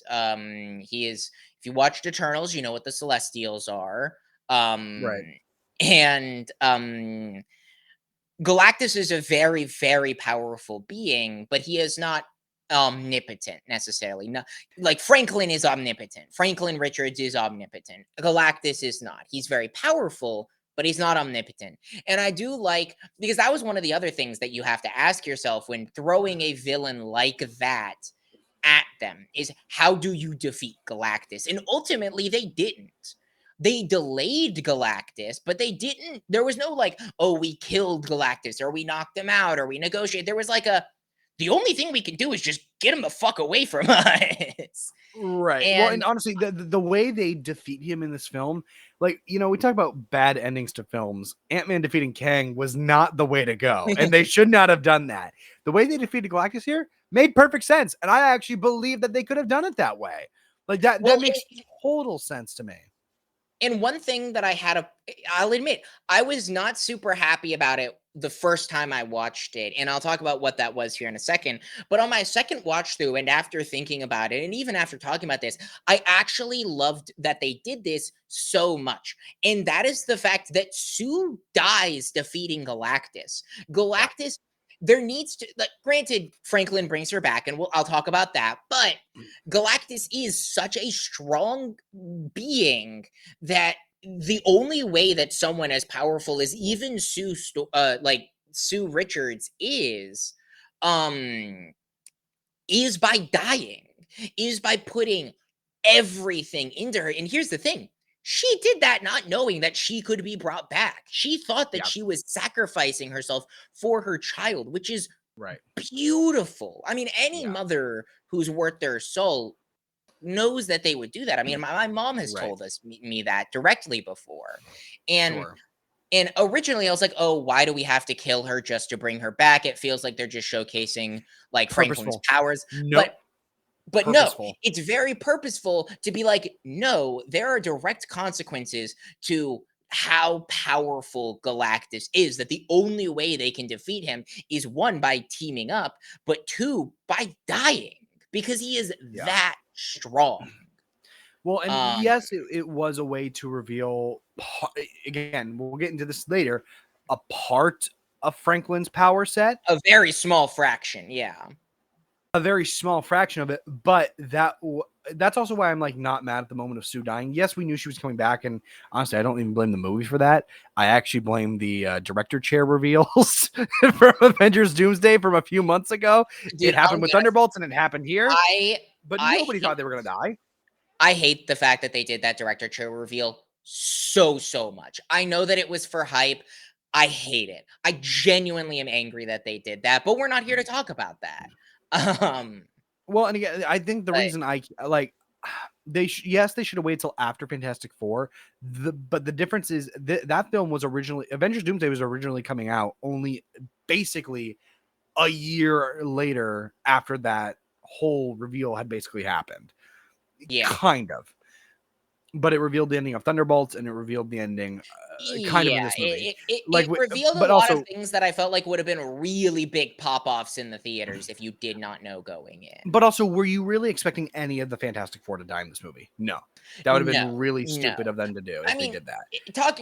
talking about the chairs, I'm more angry at the X-Men reveal, personally. That's the thing that angers me about that reveal, is I did not wanna know that the X-Men were gonna like, I get it, it's done for media, it's done to get interest, things like that, but, like, dude, if I'm sitting there it's kinda like how I didn't know that Blade or Elektra was gonna be in the Deadpool movie, and the second they revealed, dude, I jumped out of my seat. I literally jumped Right. out of my seat and freaked out. Like, that was a huge deal, and I would have had the same reaction to seeing the X-Men on screen, but now that I know they're But going to be there. right, but back to the main point. Like, even if we knew Sue wasn't actually going to die, but Yeah, I'm okay with the way they did it because, like you said, it shows the consequences of fighting against somebody like Galactus. Like, people are going to die; there are going to be casualties, but also at the same time, you don't feel like you lost any of the moment because she did technically die and would have been dead if Franklin hadn't stepped in and used his powers. It's similar to like a Jack Incredibles moment where yeah, doesn't have any powers. And even technically at the end of that movie, they still don't know his power set. They don't know what happened. They don't know why Syndrome is like freaking out and whatnot. All they see is mhm, the baby being let go. They don't find out until the second movie that that Jack has powers. But in that mhm. movie, he starts, becoming this big heavy rock and then all of a sudden becomes a big flame ball and is burning Syndrome. Here it's the same thing. You hear about how he has powers, you hear about how he's hiding it, you hear this, you hear that, and then you actually see it in the end. And it kind of makes Franklin himself have kind of an arc. Yeah, But it works really well, and that's why I'm not mad at it. Again, I could see some people being very mad at this, namely my friend who is very cynical towards movies like this and Superman. I could we don't talk about easily that, see friend. I could easily see that person being mad at something like this and seeing a lot of people being mad at that. But you're missing the main point of it if you are. Yeah, yeah, no, I very much agree. But moving on from that moment and moving into the last big character of this movie being Silver Surfer. Um, the effects on Silver Surfer and the way that they revealed Silver Surfer looked it literally It worked looked like really a good. metal statue. It Worked really well. was exceptional, and I loved the way that they revealed with that panning around camera shot and things like that. I loved that that's the way that they revealed, Julia Gardner is just a phenomenal actress, and I loved her in Ozark. Even though the movie was terrible, the Wolfman movie that came out earlier this year, she was good in that. Look, she does an incredible job in everything she's in. I had no reason to believe that she wasn't that she wasn't going to do great here. yeah.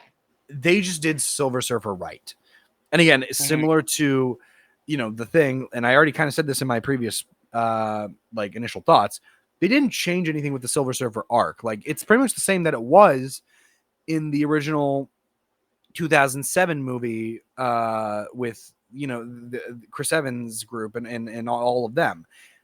Silver Surfer comes in, is serving Galactus, has a change of heart, sacrifices themselves in the end for the Fantastic Four and for the betterment of the world because they realized they were on the wrong side of things. It's very similar here. It's just done better because there's more depth to it.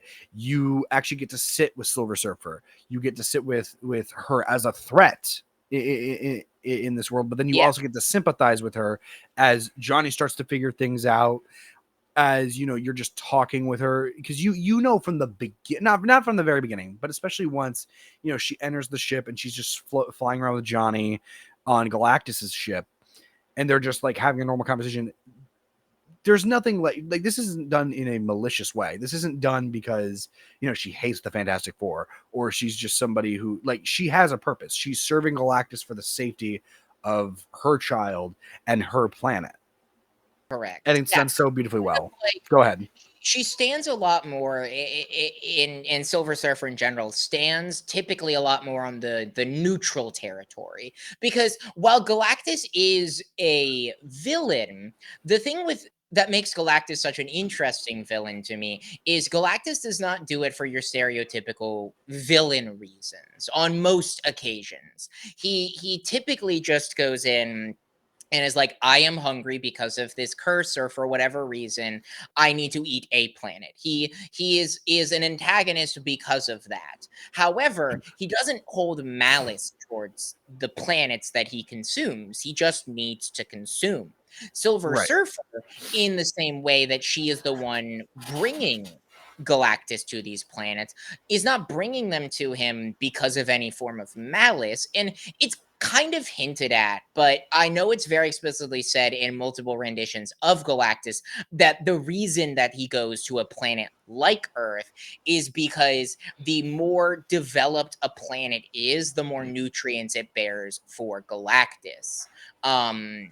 And it's not directly stated here, but I did feel that that's what they were hinting at as in terms of Right. why he goes to like Silver Surfer's planet and the Fantastic Four's planet is because they are very highly developed planets that have drawn the Silver Surfer's attention as bringing Galactus that next level of nutrients beyond just I'm going to eat this giant space rock. So she kind of sits in that neutral territory in the sense of she knows that what she's doing is wrong, and that's why she has the whole change of heart at the end. But at the same time, she understands that this is the only way to keep Galactus happy and keep her and her family safe. And again, the dynamic that she has with Johnny is very, very well done. Again, this movie's just written very, very well. I don't think there's actually really any. There's not really any cheesy dialogue. There's not anything bad. Like it's handled with care. And again, she really only has a dynamic with Johnny. She kind of has one with Sue a little bit, but it is mostly with Johnny. Yeah. And I again, they both just work really well together. Every scene that they're in, you have a really fun and again, no pun intended, fantastic time with. And it just kind of capping off characters, all of them, every single one of them, outstanding, lightning in a bottle, fantastic. It's just it's done really, really well, and I appreciate for them handling that with care. All right, let's talk about this because this whole section is going to take probably the next hour. That post credit scene. Okay. So let's very, very quickly talk about the end credit scene. Yeah, Not the mid credits, the end credit scene. Yes. Very disappointing. Honestly, I'm kind of sad that I stayed both times, even knowing that I shouldn't. Mainly just because I'd feel weird leaving, because all of my theater the second time obviously stayed because they know Marvel movies. Right. But both times that post credit scene or end credit scene came on, the audience audibly groaned. Like the audience was actively disappointing. And look, I'm not saying that you need a big moment to set up the next movie. Obviously, you got that with the mid credit scene. Right. But at the same time, it felt like such a nothing burger. Like, I feel like the perfect example of a mid to end credit scene that can do something and feel so good to watch without feeling like it needs to set up something is the Thunderbolts mid credit scene where you have Yeah. Red Guardian in the cereal box in the grocery store. You're paying Right. off a joke that you set up earlier in the movie while also not feeling necessary, while Right. still being very comedic. I think that is But the it perfect adds. example. Right. Correct. It adds. It is the perfect example of a mid to end credit scene that doesn't set anything up that I am still very happy to watch and will watch every time I watch that movie. This end Yeah. credit scene honestly kind of just felt like a middle finger to the audience. If you stayed this long, we're just going to give you a Fantastic Four cartoon commercial. Well, like Like, I'm not gonna say that it's not cute. It's cute. I thought yeah, it's cute. it was fine, but you're definitely you're definitely right. It's not something you want to stick around for, especially it's the end. They should have reversed it. They should have had Yes. that be the mid credit scene, Yes. and they should have had the Doctor Doom one be the post like credit scene. It Yes, just makes more absolutely. sense. If you are going to keep that as a credit scene, either post or mid or end, make it the mid credit scene because then you don't feel like you wasted because waiting for the post or the mid credit scene is like a minute or two. You're not waiting very long. The end credits, you're sitting there for like 5 minutes watching the trailer or watching the credits to get to that end credit scene. And you Right. want to feel Right. rewarded either with a setup or with a joke, like the Thunderbolts one, because that Thunderbolts one was the mid credit scene. And then the obvious setup with the Fantastic Four, which we don't really get a payoff here, but I'm glad we didn't. Um being Right. the end credit scene. But flapping back to the mid credit scene, I am so like I cannot like portray how happy I am that they did not show RDJ as Doom. They showed Doom without showing RDJ because it feeds into all of the fan theories about how they're going to, is he actually Doctor Doom? Is there something else going on here?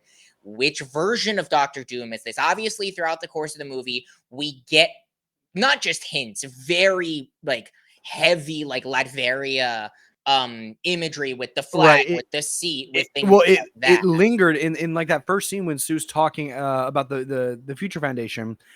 Yep. She's literally like the camera lingers on Latveria, and if you know, Yep. Doom is obviously from Latveria, so you as a comic book person know, okay, that's that. It just makes me wonder: is this their Doctor Doom from this Earth, from this planet, Mhm. or is this a different Doctor Doom from a long time ago, or Yeah, from no. like I you get what I mean? from a different universe or something like that. Different I have universe, no I whatever. yeah. I have no idea. I have a feeling that it is very heavily implied that this is this world's Doctor Doom. I personally feel like it would make the most sense just Yeah, because Doctor Doom is obviously a Fantastic Four created villain. And so having him in the current world with the Fantastic Four makes the most sense that he is from this world, especially since again, they very clearly showed at multiple instances that the Latveria seat was empty, and Doom is the right. leader of Latveria. He is the There, king of that country. I've seen one of two things. One, first off, the reason it didn't show that it was RDJ is because they're probably gonna have a big reveal that his face is actually scarred, because that's very similar to Well, like it has Doom's. to be because that is Doom's It has to be character. scarred. Yes. Right. And that's why Franklin's touching his face, whatever. I've seen that. That's probably correct. That's probably a real thing. I think the other thing is Yes. that they didn't want to pay RDJ $1 billion to come to one scene where he doesn't say a line Well, and so he's just kneeling. I I I don't think that's RDJ. I think you're fully correct on both of those instances. I still feel like a lot of that reason is because it helps play into the mystery of what are they doing with the fact that RDJ was cast as Doctor Doom? Right. Um, and here's the thing, and this is what's going to be probably a longer conversation that I'm going to have that where I'm going to bring up is Kevin Feige, and this is another thing again. We need to shut the fuck up. We need to shut Kevin, up. Kevin, Kevin, please shut up. shut the fuck up. I'm sorry. Kevin, I love you, please. brother. Stop talking because you're saying so much that I don't want you to say. He's already confirmed that we're rebooting the MCU. And Brother. so we need to not know that. I think it's obvious that because you're telling the Secret Wars story, and you can call me an idiot, like, oh, like, how could you not know they're telling Secret? I know. I've read the Secret Wars comics. I'm I very know they're well redoing aware. it. I understand that. I still did not want Kevin Feige to talk about it. Kevin, shut However, the fuck up. yes. However, the reason I bring that up is because now it is so blatantly obvious how they're going to do that with Doctor Doom essentially kidnapping supposedly Franklin Richards, Sure. the omnipotent being. And there are many or not, I shouldn't say many, but there are different renditions of how Secret Wars occurs. All of them are Doctor Doom. And it's typically God Emperor Doom. Right. Because Doom, in my opinion, and I have said this, I don't know if I've said this on the podcast, I've said it before. Doom is the Marvel villain. Thanos is a big villain. Galactus is a big villain. Doom is in my eyes, Doom is Yeah. the Marvel villain. And that is why when they revealed Doomsday and all of this, I was actually very excited that they were going to King, because I personally felt like King and Thanos he was a little bit of a step down, but for the version of Thanos that they told and how they were setting up King, I felt like they were a pretty good like level to switch to. Sure. Doctor Doom is so high above the power level, the importance level, and everything of even your Thanos, let alone your King. Yeah. And so I I I was wondering how they were going to do that and how they were going to get to a God Emperor Doom. And Yeah. Franklin being that thing, I think makes sense. And I think that in order to power scale him up as quickly as you need to, for the fact that this is the only time we're going to see Doom before Doomsday. Mhm. Um like yeah, that's a lot of questions of how did this god level being show up and just become powerful? Well, he himself is not immediately powerful. He's very clearly going to use Franklin to either bestow upon him Right. powers or use Franklin to use Franklin's powers. He's going to rewrite reality. We've already seen ideas, and maybe there's like concept art photos which have unfortunately leaked. I say unfortunately, but it kind of gives us a direction on where they're going. We know that he's going to use Franklin to rewrite reality in some way to bend to his will. We know that's Yeah, going to I mean, happen. yeah, a big part of Secret Wars is Battle World, and I'm really disappointed. I really hope that that's just what the Secret Wars movie is. I'm worried about them condensing it into a single movie. I hope to God that movie's like 4 hours long, because the way that it works in Secret Wars, at least the one that I'm referring to, there's technically been two major Secret Wars, is Doom rewrites reality and creates Battle World, where essentially Mm, all the heroes and villains fight against each other and Doom rules over as Emperor. That is a big right, thing with the Secret Wars comic. right. And so I think that we're going to lead to that, because I think that that's the Secret Wars that I'm hoping they're going to lean into, but I don't know. Again, it's going to be I'm still very worried as to how they're going to ramp up Doom, one of the most, if not the most important villain in all of Marvel history. Literally, what? Do we have? So we have Wonder Man, Eyes of Wakanda, Marvel Zombies this year left. Do we have Yes, anything else before Doomsday? we have Spider-Man. Brand New Day, that's right. But Brand New We have Day Spider-Man. it has been confirmed to be fully street level, barring probably an end credit scene or something. So, There will be it will be street level, but we know that because it is Brand New Day. Mephisto is going to be involved in some way somehow, and so I wouldn't be surprised if that movie ends with something multiversal or ends with in a way I that don't would know set up because Spider-Man for Doomsday? here's the thing. The only reason why Mephisto would need to play a role is because what originally leads into Brand New Day in the comic books is Mephisto rewriting reality surrounding Spider-Man. Yeah. That's not the current story and situation in this world. Obviously, we have Mephisto, but it's Doctor Strange who rewrites reality and makes everyone forget who Peter Parker is as Right. Spider-Man. And so I don't know if Mephisto's going to play a role in Brand New Day. He might. I'm not saying he won't, but Well, that's not the yeah. type of Brand New Day story that they're telling. So I think that them saying that this is going to be a street level thing with Brand New Day being the only other Marvel movie that I know of that is coming out, because Wonder Man's not setting up this. Like, you're not getting Wonder Uh, Man. Eyes of Wakanda's not setting up this. Um, Punisher. Punisher technically is it's not setting up anything, but Punisher yes, also is but going but I'm to play a talking about in the factor. sense of this is the only movie where we are going to see Doom before his title movie. So I am Yes. still very, very trepidatious. I'm glad. I'm very, very glad that they did not put Doom as the surprise main villain of this movie because I felt like that would have been a little too much. Right. But this movie both instilled confidence while still leaving a lot of the worry in me as to how we are going to lead into Doomsday with Doom himself. Right. Right. Again, what's fun about the end of this movie is that because of the post-credit scene from Thunderbolts, we know they're coming to 616. And we know with this post-credit scene that Doom is, near Franklin. We still don't technically know why they're coming to 616, even though it's pretty obvious they're probably looking for Franklin, even though we don't actually know that. We Yeah, really don't know anything, which I actually kind of like and I'm okay with, even though because Kevin Feige has the biggest mouth, this side of the nut house, yeah, we're going to know sooner rather than later. Um, I'm actually, we have basically a year and a half until we hear anything about Fantastic Four because that's when Doomsday releases. And I'm actually kind of excited about that. I'm excited that yeah. we I don't mean, have now that anything Fantastic Four is really. over, Doomsday is now my most anticipated movie. Like looking forward. Maybe Spider-Man 4 Uh, because because here's the real I question, and love I've Spider-Man 4.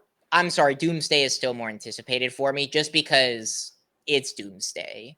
well, this is like gonna segue probably into me wrapping up my thoughts at the same time because I can't really like separate these two. But let me say this because I haven't said this yet at all about Doomsday. I have faith in Russo brothers, and I Yeah. have faith that I'm going to have a fun time with it. There's still a very strong chance that this movie could be bad. There is a very strong chance.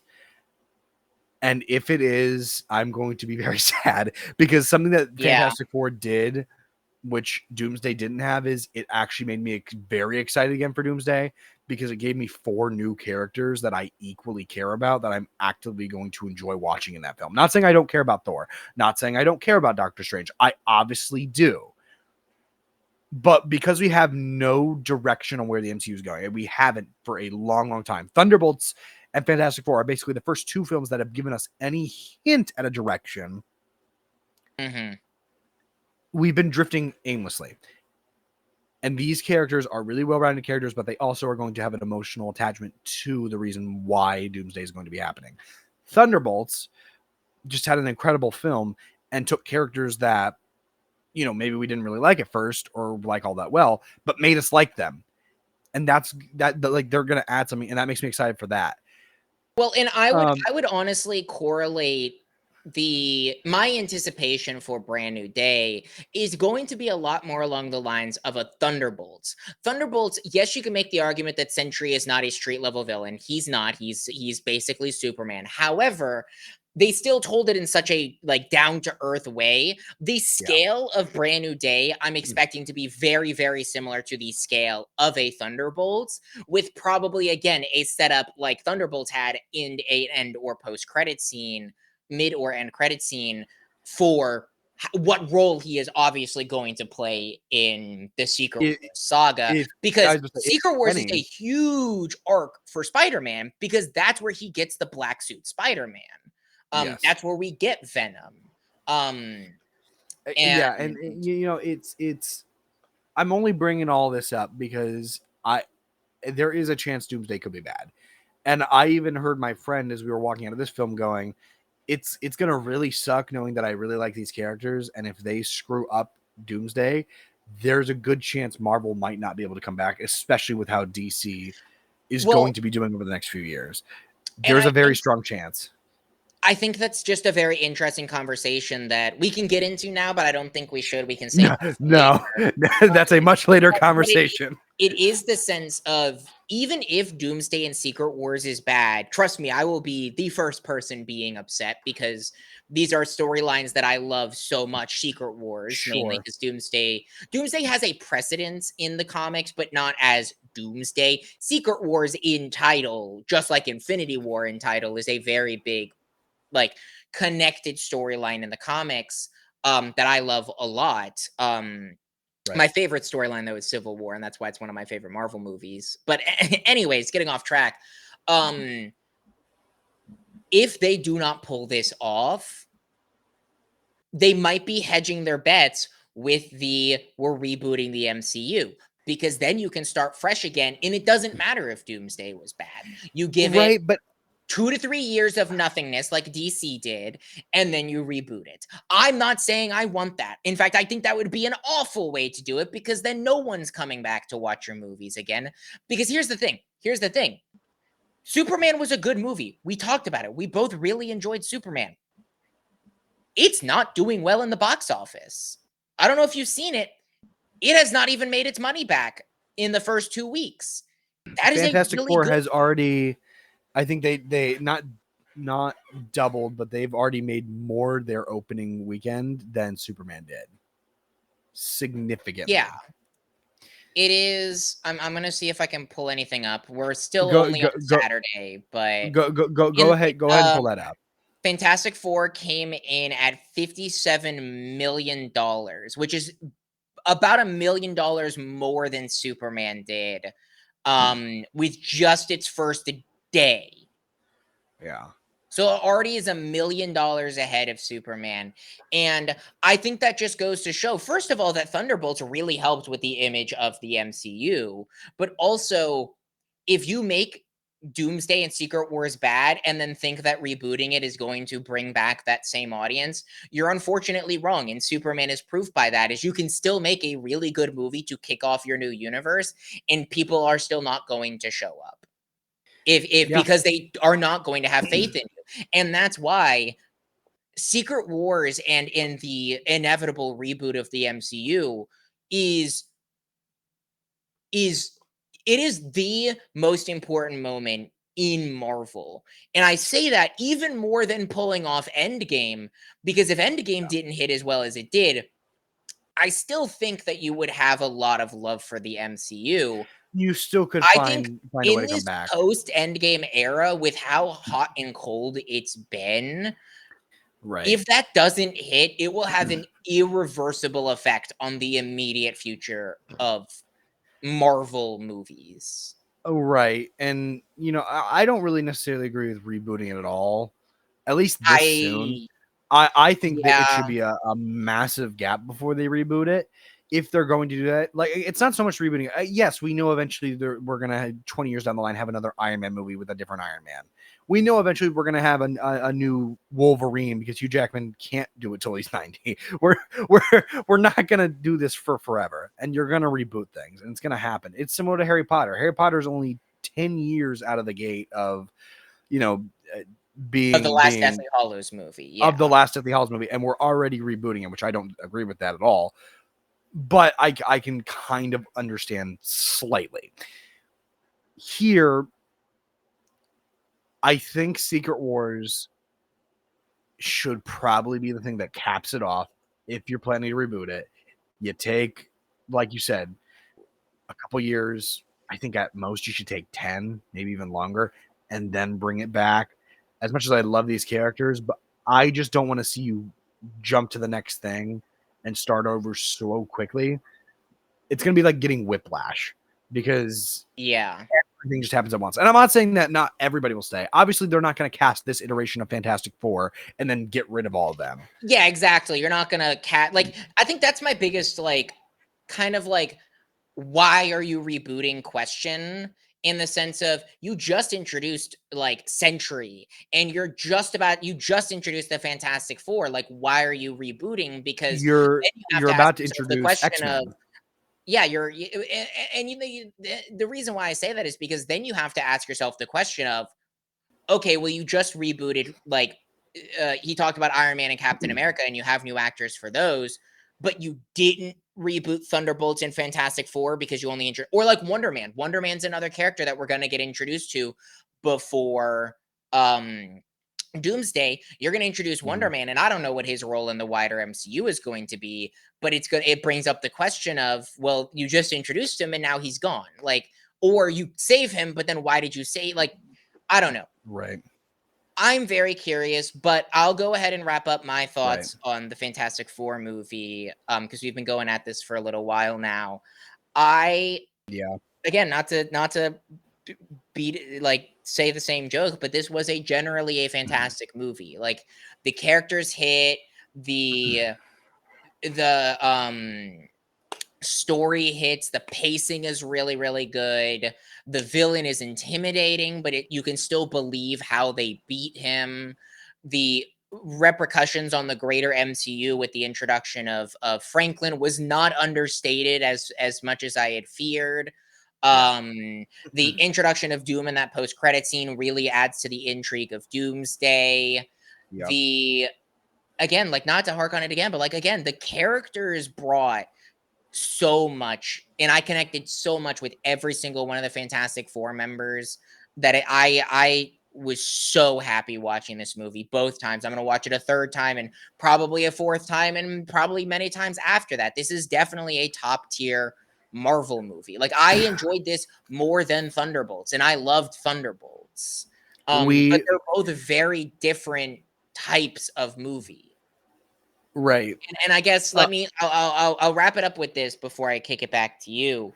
One thing that I didn't touch on as much as I would have wanted to, but I'll touch on it here, is, again, this is the director of WandaVision, one of the most unique feeling Marvel properties that we've ever had, both from a color grading perspective, from a cinematography perspective, from a storytelling perspective.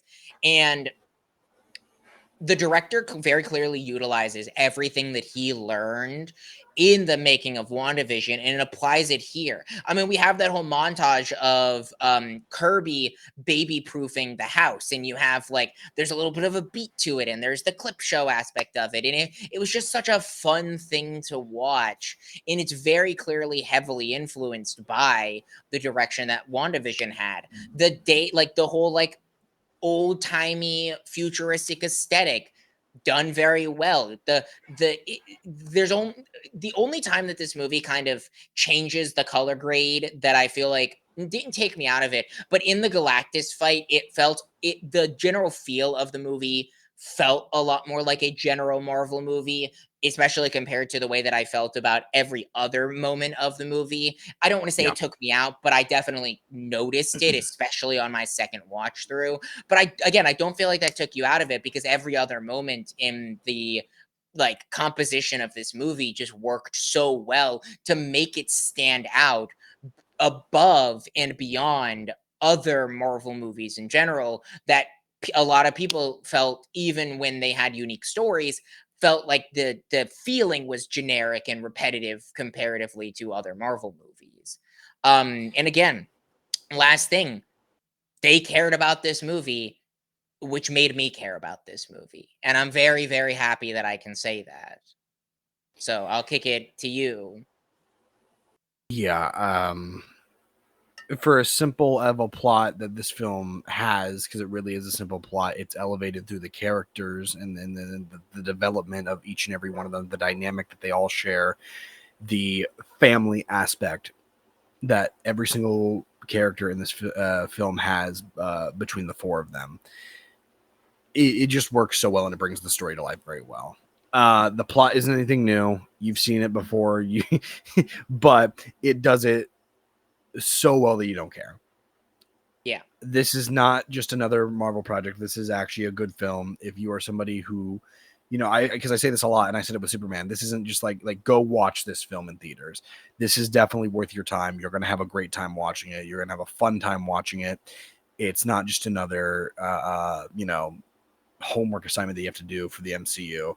It's not something that I'm going to tell a Marvel fan, you'll really enjoy this, but this person might not. This is something that you genuinely will enjoy and have a fun time with.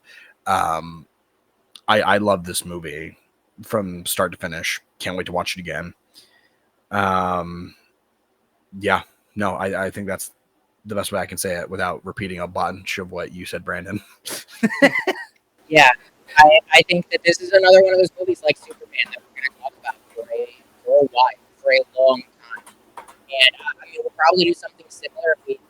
Next week, and we debated on doing this. I'll break the fourth wall a little bit. Our cold open for next week is going to be all San Diego. We wanted to wait until San Diego Comic Con closed over. But there's a chance that I'll bring up my third watching of Fantastic Four in the cold open again if I have anything else. It's like this is a movie that I enjoy talking about so much just because I enjoy watching it. But yeah, anything else you want to say, Carson?